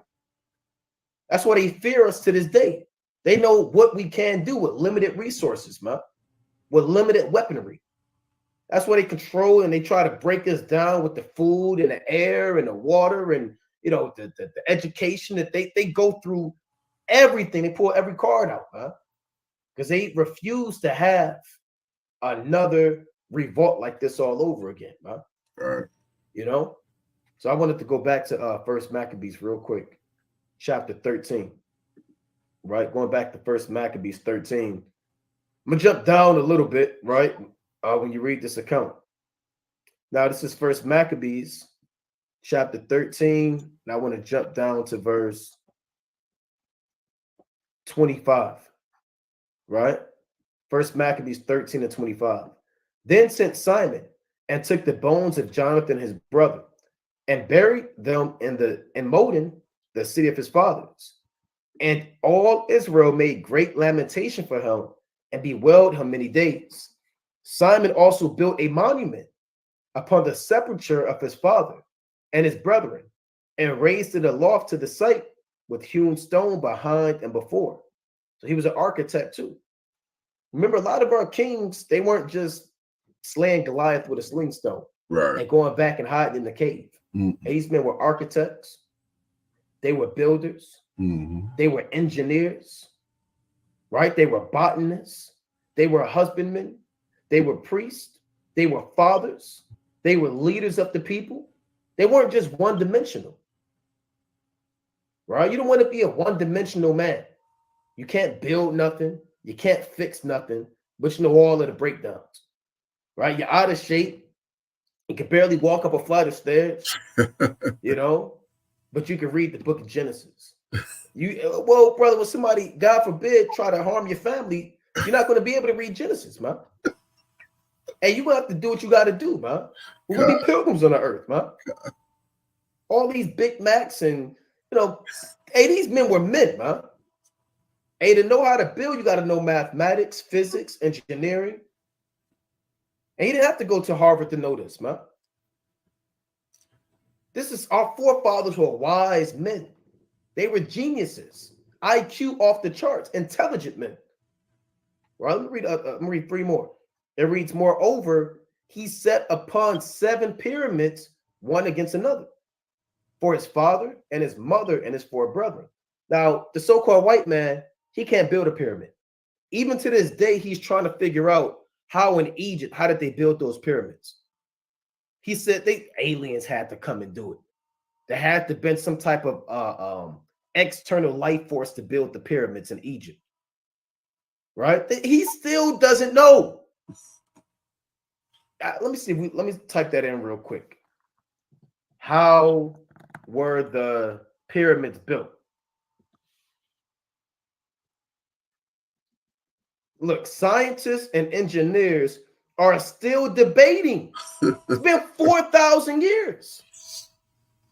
But they're still at odds on how could this be built, because they can't do it. Simon, he built 7 of them just like that. You know, scientists and engineers are still debating exactly how the pyramids were constructed. It is generally believed, so they don't know, that the Egyptians moved massive stone blocks to the height along large ramps greased. So they don't know. Greased by water or wet clay using a system of sledges, ropes, rollers, and levers. So they don't know. You know, they don't know a damn thing, man. Oh, you got it, King. Con, I was just about to say they just winging it. Yeah, they don't know. They can't build that. And for them to have 4,000 years of all of these so-called wise men and still not have an answer, yet Simon, he built 7 of them back to back to back to back to back to back. Right. Easy. So Simon, that's why Mattathias, he said that man is a counselor. So Simon, he had a lot of wisdom. You know, he wasn't just killing heathen. This guy, he was a what you call a polymath. You look up the word. Let me pull this word up real quick. This is what you call a polymath, right? A polymath, a person of wide-ranging knowledge or learning. Poly meaning many, math meaning learning. So a polymath is somebody that they know science, botany, engineering, physics. They can know martial arts, right? They could, like David. David was a polymath. He was a prophet. He was a king. He could kill people, right? He could sing. He could dance. He could prophesy, right? There's nothing that David couldn't do, man. He knew the law as an angel of God. He had discernment. He was handsome. You know, what does it say? One of my favorite accounts, how they describe David. One of the men of Saul said, he's cunning and plan. He's a man of war. He's has a beautiful countenance. He said, and the Lord is with him. Paraphrasing it. So certain of our forefathers, there was nothing that they couldn't do. But now you got Jake. Jake is one-dimensional. You might just know how to dribble a basketball. Wow. Or brother might just know how to do this, man. You gotta elevate, man. And this thing. You got it. I'm gonna read it for you. This 1 Samuel chapter 16 and verse number 18.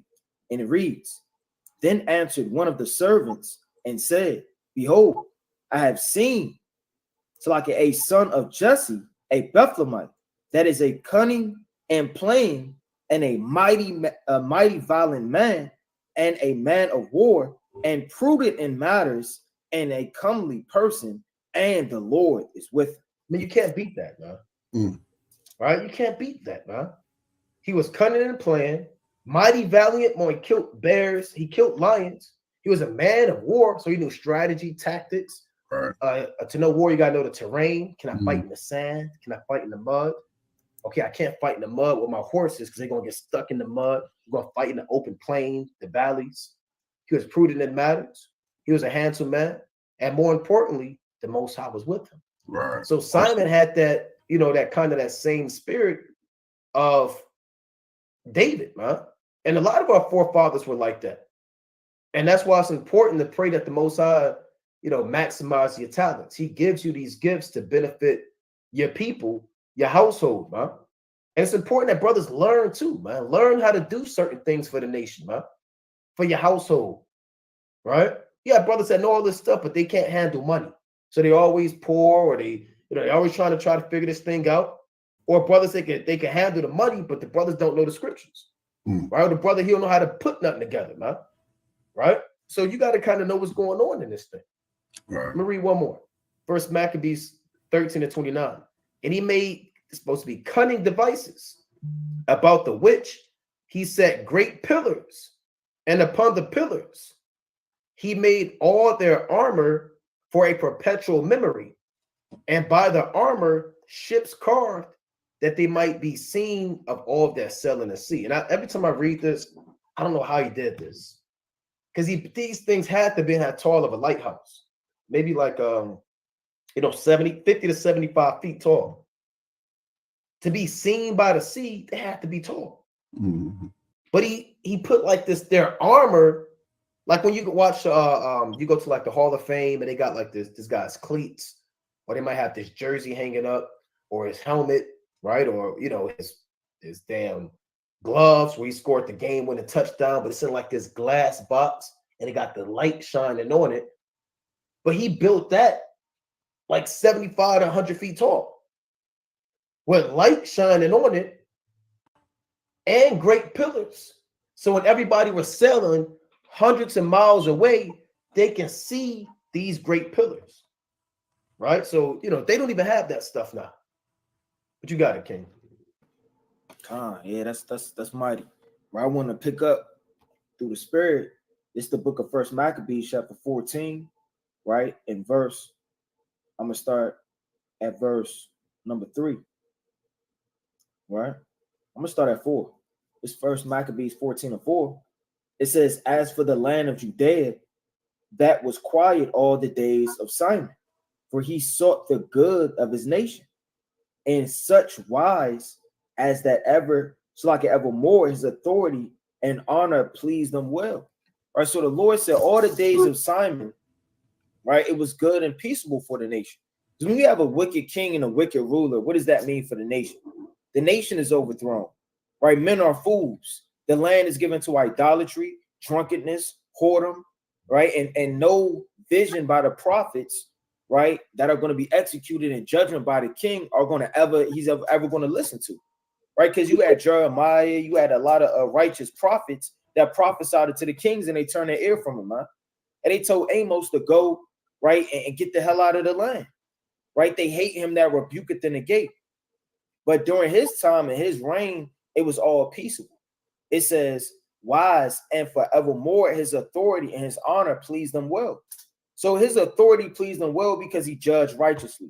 A lot of men, they judge off of emotions and they judge off of how they feel. When they overthrow their household, they overthrow a nation, or they overthrow a congregation. Because you bumping heads, you judging for hire, you're doing things out of your own lust, you're abusing your authority. No, even Paul said, I would not over abuse my authority, paraphrasing greatly in the book of 2 Corinthians, right, chapter 10 verse 8 all the way down. And as he was honorable in all his acts. So everything he did, from his speech, right, to the way he walked, it was something to admire and to image after. Like the Lord said, look to our father Abraham, right, and our mother Sarah. Because Abraham, he builded, he was a warrior, he was a leader, he was a father, he's a friend of the Most High, right? He built up altars, he called upon the name of the Most High. Hey, some of our forefathers, they were just completely perfect.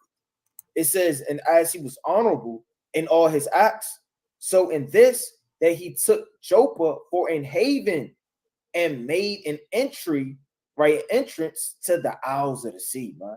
So he opened up the entries of the Isles of the Sea so ships could come in and out, man.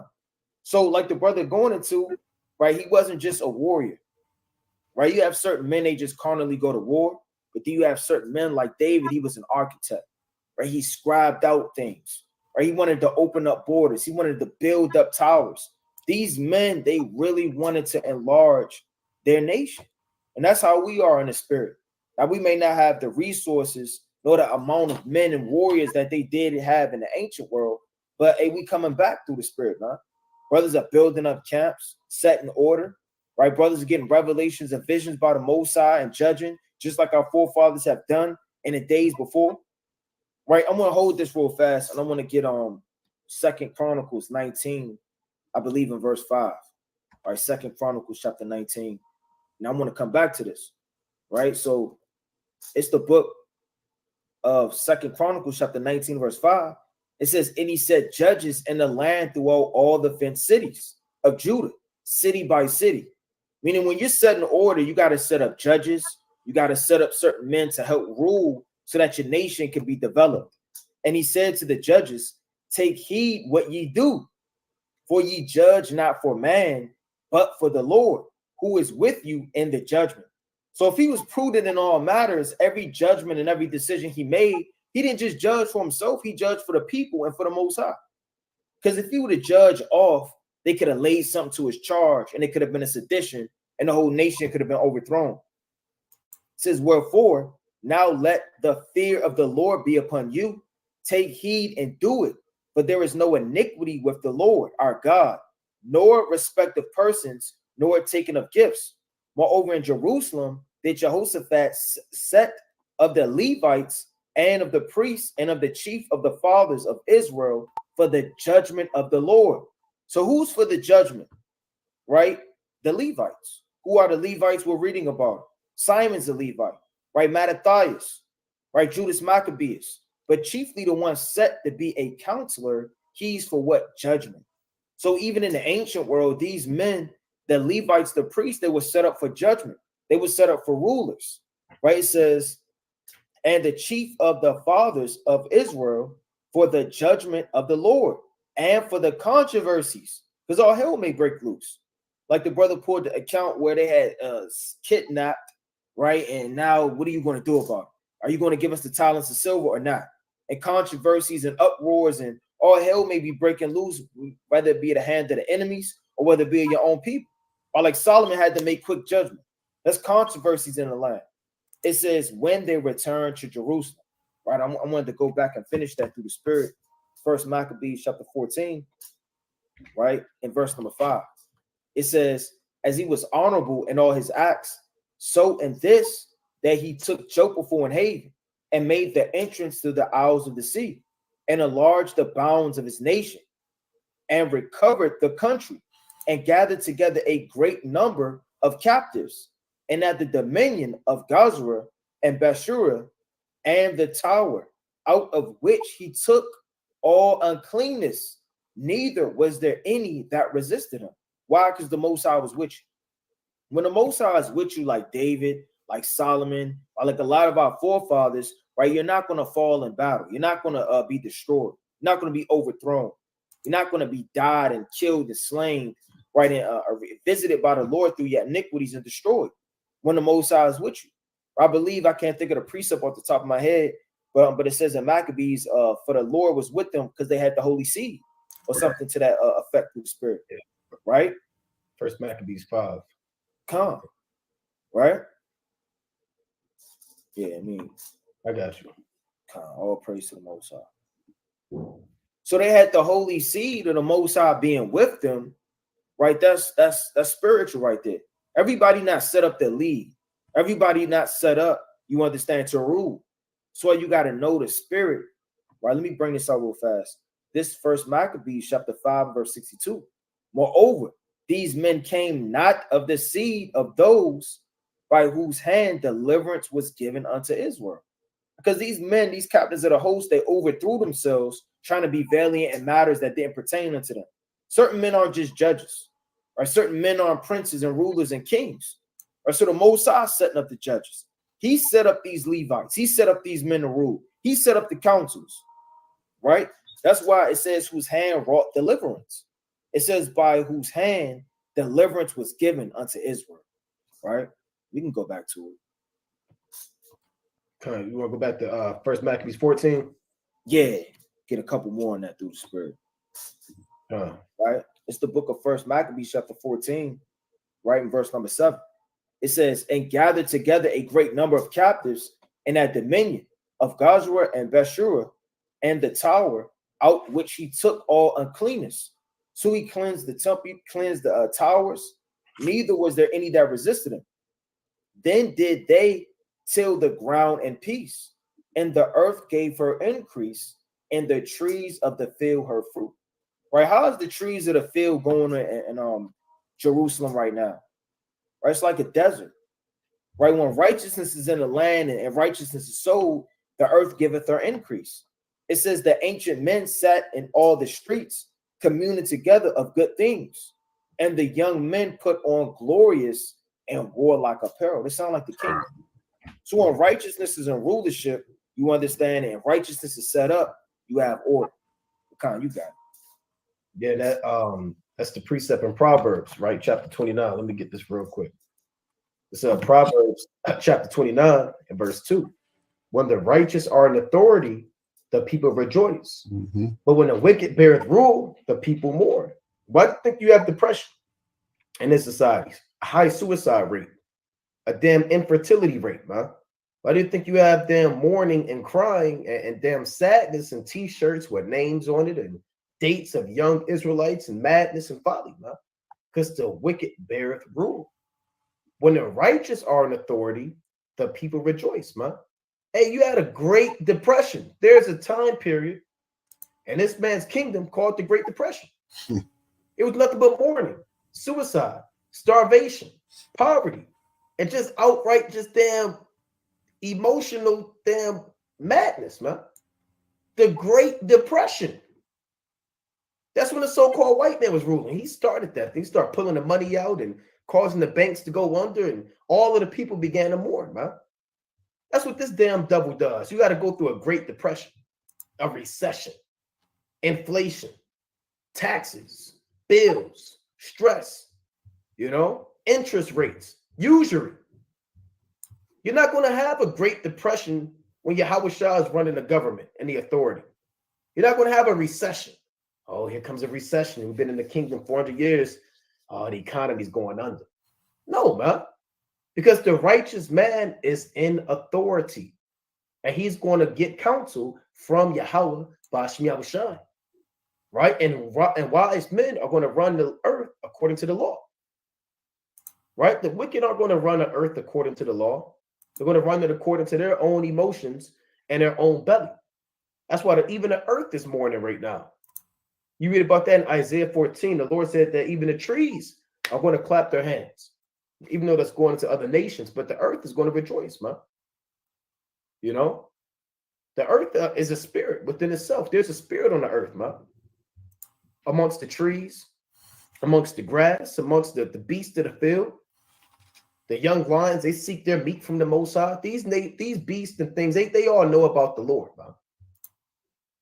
Right? But that's why all of the animals are hiding out. They're going extinct. It's all madness on the earth. Like the Lord said in Psalms, right? 82, real quick. Psalms chapter 82 and verse 5. They know not, neither will they understand. They walk on in darkness. All the foundations of the earth are out of course. Everything's out of order, man. You got animals that should be living in the rainforest. They living in the damn desert. You got damn snowstorms in the desert, right? You got floods in places where it shouldn't be a flood. You got earthquakes in places that shouldn't be an earthquake. You got tornadoes in places that never had a tornado before. You got polar bears, they swimming in a damn ocean trying to find a damn block of ice to dwell on, right? You got animals locked up in zoos and trying to claw their way out. And you got damn dogs eating burgers and cats eating French fries. And it's all types of madness on the earth, right? The Most High set the dog up to eat a damn cheeseburger. The giraffes, they damn neck all broke because they locked up in the damn cave. The chimpanzees, he's doing stuff on a computer with damn stuff stuck to his head, running experiments. Yeah, I got rats all in the damn maze, stressed out, dying about, cloning people, you got people. You got this one brother. He took a kidney from a pig and they put it inside of his body. He had you heard of that, King? Yeah. Yep. He had a pig transplant, huh? Let me pull that up real quick. I believe he gave up the ghost. Yeah, he's dead, man. He's out of here, right? I think he only lasted a few months. So when did the Most High say do this? The first person to receive a genetically modified, look at this guy, right? Why did Jake have to be the first person? They've been wanting to try this. They said we got to wait till we can do it on the Israelite. Right? Now, it's from a few weeks ago.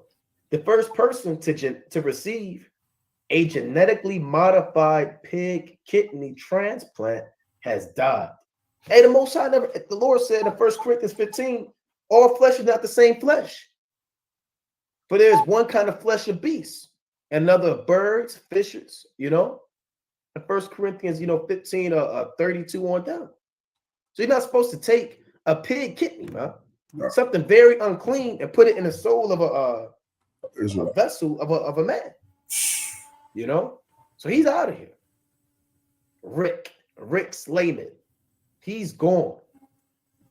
And they probably convinced him, this is all we have. We can't find another kidney. You're going to be, your name's going to be written in every textbook and as a memorial for one of the first men to be an innovator of science, and you'll receive the Nobel Peace Prize of, scientists and top men of renown, and you'll get a Medal of Honor from the president, and he probably bigged his head up, huh? Free insurance, you don't have to pay for this. Free Medicare, Medicaid. Jake don't know what's going on. Big Macs. And then this guy took the pig kidney, man. So So he's completely out of order. He's out of order, man. Right? So, hey, the Most High said all the foundations of the earth are out of course. Right? And then they crossbreeding. It's just madness. So that's why it's beautiful when you read this account at First Maccabees 14 about how the earth was in order because the righteous are in authority. Right. Now I want to jump down to the point real quick at First Maccabees 13, real quick. Right? First Maccabees chapter 13 and verse 50. I'm gonna start at 47. First Maccabees 13 to 47. So Simon was appeased toward them and fought no more against them, but put them out of the city and cleansed the houses wherein the idols were. Salakia. And so entered into it with songs and thanksgiving. So he praised the Most High too. And he had songs. He had a playlist, man. You know, how to praise the Most High. Yeah, he put all uncleanness out of it and placed such men there as would keep the law. So he had discernment. He knew the men that was around him and made it stronger than it was before and built therein a dwelling place for himself. So part of being a leader is making things stronger than they were before. Making your wife stronger than she was from the day you met her. Your children stronger than the day by day. Making yourself stronger, your household stronger. Right? A good example of a leader is not how strong he is, but how can he make the men around him strong? Right. Those are the true signs of a great leader. That's dope. Right? And make the environment around him that was weak, he can build it up with knowledge, prudence, and understanding. Right? So he was able to exemplify these traits as a leader, and he set men up that knew the law, taught them the law, made the tower stronger than it was before. Right? And then he himself, he knew his honor and preeminence and authority. So he built the dwelling place for himself. He wasn't just sitting out in a damn, I'm Simon, I'm just too humble, I'm just sitting in the dust and ashes. No, he made a place for himself, man. You know, he knew his worth, for lack of better terms, and what he meant to be in that position.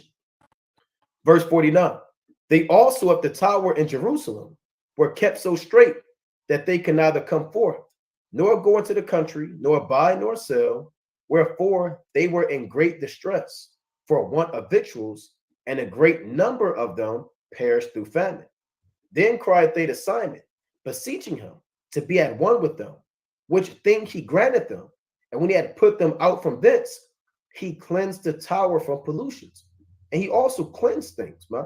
Like you cleansing your spirit or cleansing your household, removing infirmities, anointing your family, right? Anointing your children with the holy oil, praying over them, singing songs of praise, removing wickedness from your house, man.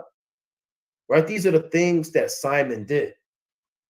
Verse 51, and entered into it the 23rd day of the second month, in the 170 and 1 year, with thanksgiving and branches of palm trees, and with harps and cymbals and viols and hymns and songs, because there was destroyed a great enemy out of Israel. He ordained also that that day should be kept every year with gladness. Moreover, the hill of the temple that was by the tower, he made stronger than it was. So he was known for making things stronger than they were before. Right. And there dwelt Slakia, and there he dwelt himself with his company. And when Simon saw that John his son was a valiant man, he made him captain of all the hosts and dwelt in Gaza. He knew how to set up leadership and put men in offices to benefit the kingdom. And that's what the day of Simon goes into, and to the time of Simon establishing rulership and sovereignty for his people. Right? But you got it, King. Khan, I was about to bring out that precept through the spirit. Khan, that was a mighty account. And yeah, like the Lord said, you know, through the hand of our forefathers, you have to turn up with mirth, right? So don't bring your problems and your situations and your afflictions, right, in this day that we're approaching. You most definitely want to forget all of that and remember the accounts of our fathers. You don't have a day of Simon 7 days out the year, or you don't have a Passover 15 times out the year, right? Whenever these high holy days are, make sure you're preparing yourself, getting your spirit together, right? The Feast of First Fruits is approaching through the Spirit, right? Pentecost, right? The day of Simon draws nigh, right? Get yourself together, read these accounts, right? You most definitely want to turn up with mirth before the Lord, but you don't want to turn up in mirth and not know the accounts and the history, right? And the reasoning behind why you're even gathering together, right? With your congregation or with your household, right? Or your family, whatever the case may be. So I just want to just say and exhort the nation as well to read over these accounts. You don't just have to read it one time. The more you read, the more the Most High shows you things. There is no you read the book of 1 Samuel and that's the end all be all. The next time you read it, you may find out history or the accounts, geography. You know, you may see something twofold. So the more you read, the more the Lord is able to sup with you. And that's spiritual because, you know, people, they marinate food and they leave it in the freezer, man, or they leave it in the refrigerator. So them seasonings and them smells and everything all right, and then they cook it, right? Then they'll freeze it, bring it back out, whatever the case may be, and eat it again, right? So you want to make sure, right, if anybody had a grandmother, you know, to kind of freeze some old greens, man, and then bring them back out 4 months later, they taste better than they was when she first cooked them, right? If you got ears to hear, right? So continue to go over these accounts and read, and just like our forefathers did, they turned up with harps, cymbals, vowels, hymns, right, before the Lord. I just wanted to bring that out. And another thing, another part of this Monday Night Fire, just a quick point, is the Most High is not dealing with Memorial Day either, man. And today's Memorial Day. And if you celebrated Memorial Day, shame on you. If you threw that steak on the grill, right? Or if you kept it, well, I'm not really keeping Memorial Day. I'm just kind of, I know that there's assignment coming up, but I gotta have a Memorial Day too. You took your 12-ounce steak, threw it on the grill, man. You know, you bought your damn mac and cheese, your shish kebab. You invited your family over, and you called like that Negro. What's this guy who calls himself King David? Man? He probably kept Memorial Day. God. Now he could come out and say he didn't, but he kept Thanksgiving. Right. You know, so and you can't be in this truth celebrating worldly days, man. Right? Talking about, okay, it's Memorial Day. We doing it to remember the Most High. We're going to turn it righteous. You can't take Memorial Day and turn it to, okay, well, remembering the days of old. No, you have the days that the Most High gave you, man. Indeed. Right? So, again, don't be out here celebrating Memorial Day and freaking off with this man system. Let me get one quick precept on that. Right? Putting your friends on, and you're on the grill right now. Oh, I'm just throwing something on the grill. Brother, you never grill, brother. But now you want to do it all of a sudden because it's Memorial Day. Right? This and the Most High sees you, man. First, it's like in Matthew chapter 6 and 24. No man can serve two masters, for either he will hate the one and love the other, or else he will hold to the one and despise the other. Ye cannot serve the Most High and mammon. Right? And if you got called to go over your family house, you should have told them no, man. I'm not coming over. I don't celebrate Memorial Day. I don't follow the worldly holidays. I follow the law, statutes, and the commandments of the Most High. The day of Simon comes up here. Let me tell you about that. Right? So you can't be serving this man's system Memorial Day, then a few days later, you're keeping the day of Simon. That's just wickedness, man. And if you did keep Memorial Day, you need to repent. You know? And come out of this man's system and stop being lukewarm and keep the covenant of old, man. We're reading about Simon, Mattathias, Judas, and the descendants of those men who were set up to liberate our people, man. And like we was going into earlier, Memorial Day is nothing but celebrating the wars of the so-called white man. Even though, you know, you could say Jake started it, hey, guess what, man? It's still about the wars of Esau. So I want to make that point too. You celebrate Memorial Day, which is today, shame on you, man. You need to repent and not do that again. Right? You got it, King. Like he did mention that it was it's Nahum chapter 1 and verse 15. He mentioned that it was started by our people that kind of what we brought out in that very verse. I didn't know that he would even mention that, but you know, these brothers as well. God. Brothers, yeah. You know, I get what he's saying, that it's the tradition of, it's not one of these feasts that we read about in the scriptures. Now, it's not idolatrous, but likewise, there's many things that we need to come up out of. And keeping a holiday that pays homage to our oppressors in any way is something that we shouldn't be doing. So I get that, but I'm not going to act like brothers are doing. I'm not going to act like it's something idolatrous. I feel you. I feel you on that. I feel you on that, and I certainly wouldn't put my effort and energy into it. You know what I'm saying? So I would pray that brothers would be in the same spirit. You know what I'm saying? Wouldn't be putting their effort and energy into anything that they got in the system that you can't read in the text. And you notice everything that this man has, everything that they have set up in the society, none of it is found in the text. You know what I'm saying? Or if it's mentioned in the text, it's mentioned in an evil light. You know what I'm saying? So yeah, I think that's where the brothers are coming from, and I will pray that our people come up out of these ideologies and these ways of this captivity, because like I said, we've been so immersed in that for so many years, for so many centuries, that when he was bringing out earlier about learning about the leaders, the kings, and all of these, you need to know these things. You need to know this history, and not only know it, but you should be able to recite it, because what I'm saying, that's how you build men from. That's the difference between a slave mind and then the mind of a free man.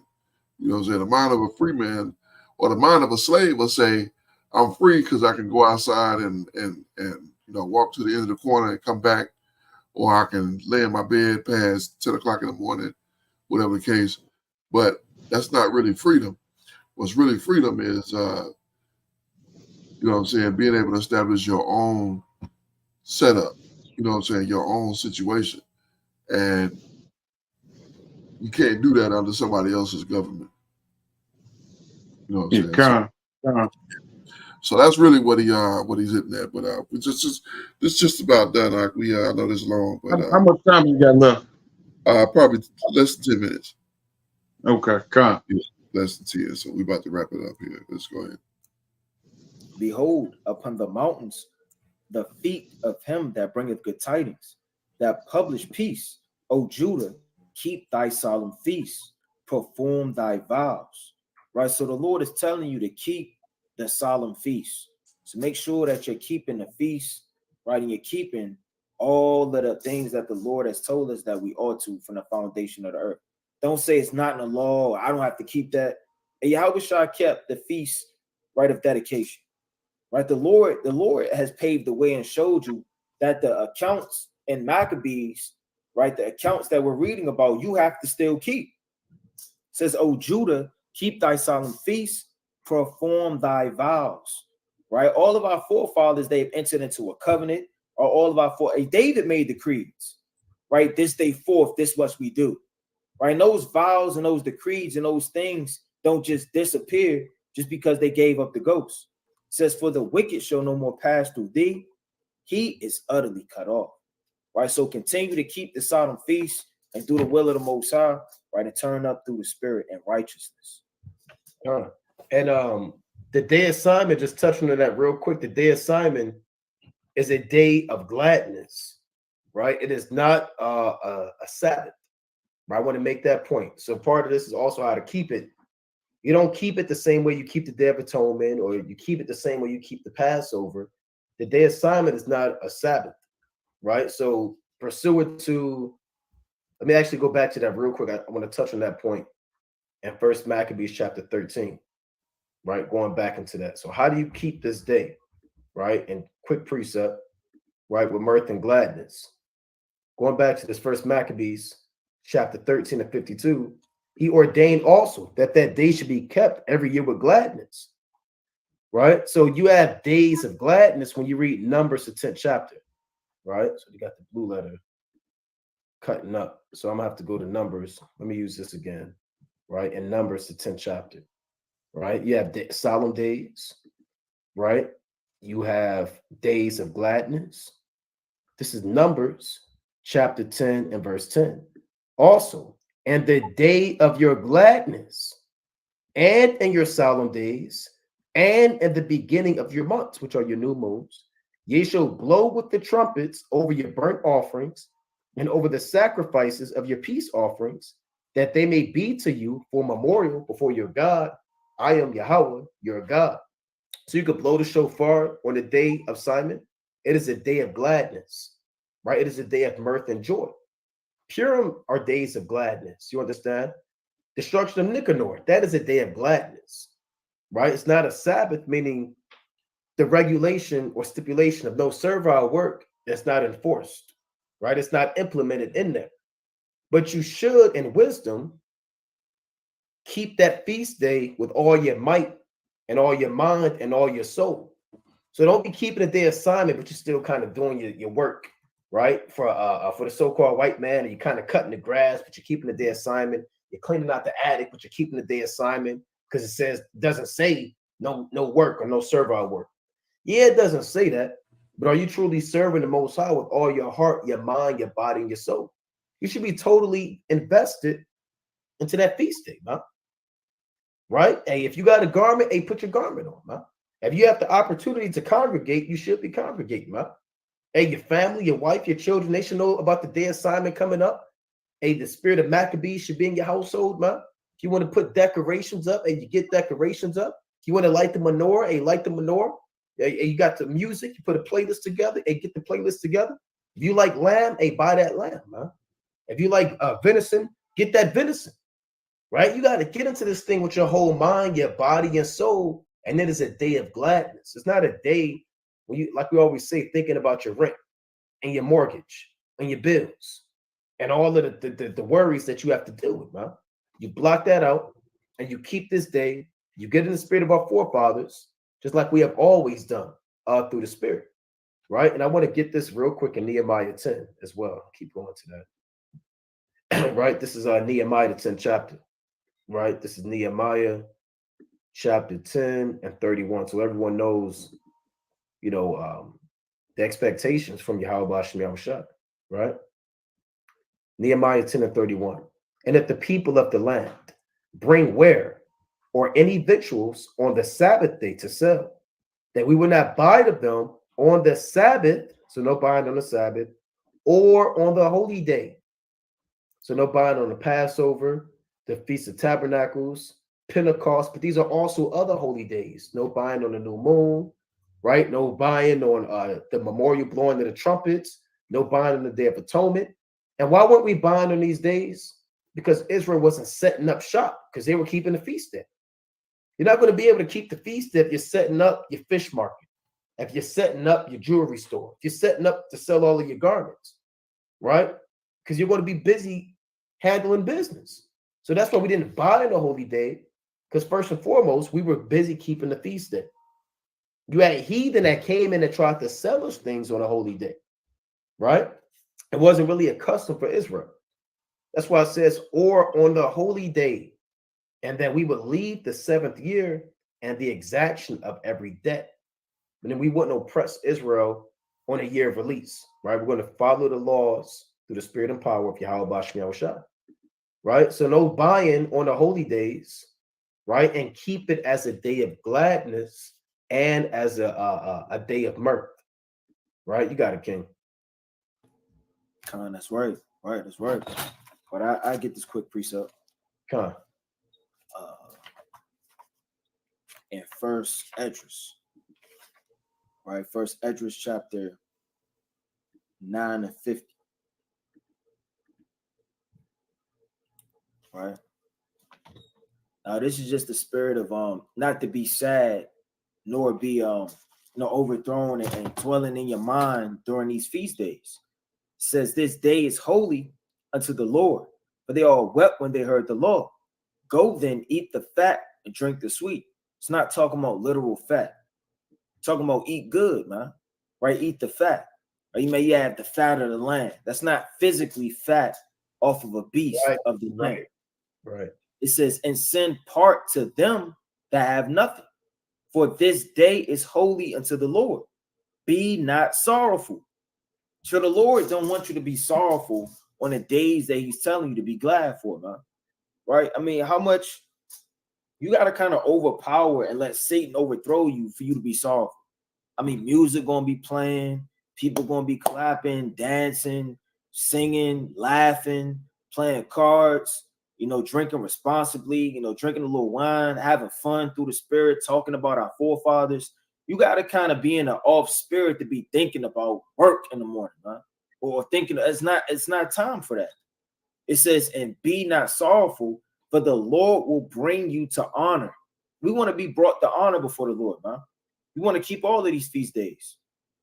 It says, so the Levites published all things to the people, saying, this day is holy unto the Lord, be not sorrowful.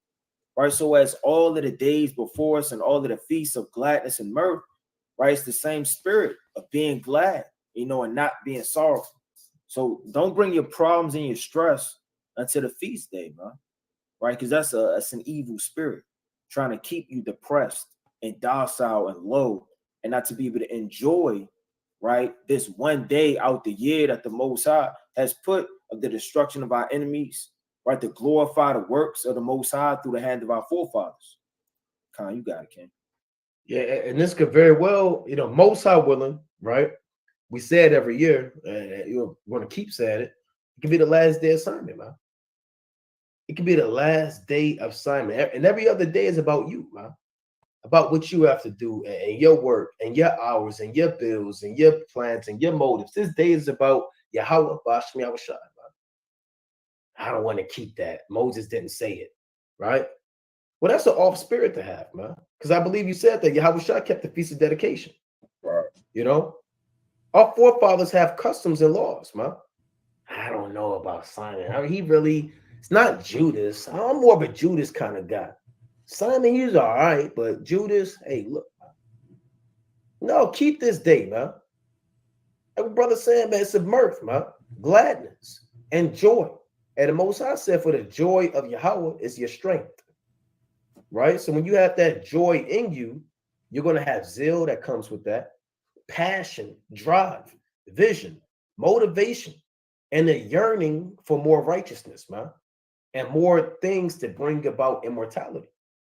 Right. And that's the spirit to pray for, man. Because a lot of us dealing with sadness and sorrow, you know. So pray that the Most High drives that far away. He says, sorrow hath killed many. And bringing carefulness and age before the time. Right. Sirach 38 and 8 on down. He says, drive it far away. Right. But you got it, King. If you want to bring out closing precepts, we can do that. Okay, Khan. Yeah, I'm gonna bring out Revelation chapter 3. No. You don't get tricked by Satan, you know, to be sad during this time.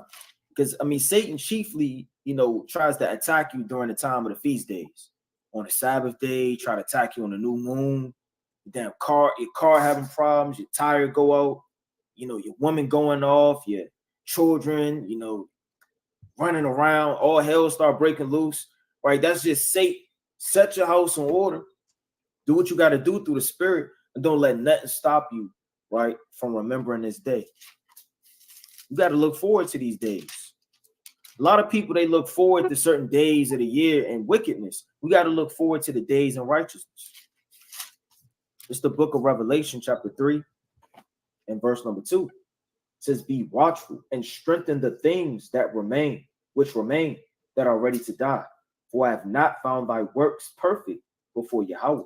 Right? So continue to watch. Right? Watching isn't just scrolling up and down on your timeline, man. Watching is in all things. It's your household, your brethren, right? Your spirit, the spirit that's on the earth, the spirit that the Most High has you in, like approaching the day of Simon, right? Be watchful and understand all these things. Remember, therefore, how thou hast received and heard, and hold fast and repent. If therefore thou shalt not watch, I will come unto thee as a thief, and thou shalt not know what hour I will come upon thee. Right? So keep watch, because the Lord will visit you like a thief in the night and blow out your candlestick. Right? So continue to be diligent, right? And don't let anything take you out of this truth. You got it. And I'm gonna get Revelation, the 22nd chapter, right, and verse 12. Revelation chapter 22 and verse 12. It reads, "And behold, I come quickly, and my reward is with me, to give every man according as his work shall be." Right? We know the apostles, James said, "Show me your faith without your works, and I will show you my faith by my works." So again, your works show how much you truly believe and trust in Yahweh Ba'ashem Yahushua. And all of our works are going to be weighed in the balance to receive the things that we have done in this body, right? Whether they be good or bad, pursuing the 2 Corinthians chapter 5 and 10 on down. So examine your works, and your works, look at the things that Simon did, huh? That Simon did. Look at his mighty works. He strengthened things that were before. He cleansed things that were before. He cleansed his people. He brought peace in the land. The people were in order, right? He avenged himself. He avenged his heathen, right? He recompensed fully the heathen. He cleansed the land. He had mighty works. He built towers and memorials for his people. So that's exhortation and things that we have to charge ourselves to be like our forefathers, because Simon, he's one of the elect, and his name is immortalized. That's why we're keeping the day of Simon. And you have many days. There's no day of Nehemiah. There is no day of Paul. There is no day of John the Baptist, day of Elijah, the day of Moses. So for you to have one of your forefathers who has a day given to him by the Most High, you need to go read about this man. You need to go study this man and examine this man and apply this man's works into your life, because there's only one day assignment, But with that, we're going to close up, giving, of course, our honor and glory to Yahweh, by Shema Mashiach, Brother Naquam. Shalom, Brother Right. Kwam Yasha. Shalom. All praise to the Abba. Man, like I said, brothers did outstanding job in getting us through understanding this day assignment. I knew a little bit about it. I didn't know as much as what the brothers is bringing out. Read through the book of Maccabees. Some of this, I think one thing I could take away from this, definitely, I'm looking for my banner. Here it is, Final Thoughts is all I'm looking for. But one of these things I could take away from this is, I know when we was reading through the script, we wanted to get through, and that was our objective. I'm thinking, and these brothers say 10 chapters a day. You know what I'm saying? So that's substantial. I think when we was reading, we was doing between 5 and 7, somewhere in that area. But I feel like, I feel like it was so much that we missed. You know what I'm saying? Not that necessarily we missed. We read everything, but to really pull the meat off the bone, you know what I'm saying? I feel like it's a lot that we probably hearing on, or we probably saw when we saw it. But some of these things that come out, I'm like, man, I know we read that, but I don't even remember that. I can't even recall that. You know what I'm saying? But it's like that when you're reading over, a long span. But you see how these brothers, they pull it out like nothing. Like it's in their back pocket, they just pull it out like, oh yeah, give me this one, give me that one. So, but praise to the Abba though. But I'm thinking on this next one, we'll probably go more condensed. We may have to focus on a chapter at a time and really just pulling out, you know what I'm saying, just getting everything that we can, or putting chapters together that actually go together. Think about that Maccabees book. It's so much in there. You know what I'm saying? Mm-hmm. Like first and second, I mean, it's so much. But just kind of condensing that and taking it in bites and really, you know what I'm saying, pulling that meat out of that book. It's so much to be pulled out of it. And there's so much to learn from it. And man, we need everything we can get. Praises to the Abba. So, I think the brothers did an outstanding job. I really like how he mentioned earlier, in the earlier part of it, You know, you don't have to go and dig up the artifacts. You don't have to go and get the book and try to string it together. You know, the Most High has set it up for us. You know what I'm saying? And it didn't have to get set up by our hand. It's set up for us. And they pushed it to us. You know what I'm saying? Like, hey, this is what you need. You need this. You need this. And we didn't know. But yeah, we knew. Now that we know, you know what I'm saying, we definitely need it. And we definitely need to be edified by it. So all praises. That's all I got. Go ahead. Khan, I don't have much. You know, I think as the longer we stay in this walk and you know, we should be increasing. You know, letting go of the world and increasing in righteousness and returning to ancient paths. These days that were spoken of, the days of Simon, Citadel, Purim, you know, of course, the feast days, you know, Feast of Dedication. You know, these are ancient paths. You know, what were we just watching? I guess we were looking at something, and or maybe I was watching something earlier before we got online, and you know, the sentiment was from the video is that it's not just about fringes and not eating swine. Now, Right. you know, that's definitely a part of it, but this is a lifestyle. You know, this is us returning to our true culture. So, you know, all praises to the Most High for no longer being in the dark and learning more and more each day. I'll say that. Hallelujah. Hallelujah. Indeed. Indeed. All praises to the Abba for another Yom Shishi evening and another great study. Shout out to those brothers over at Watchmen for Israel doing great work and setting us up to where we can be edified and let the people be edified as well. Hallelujah.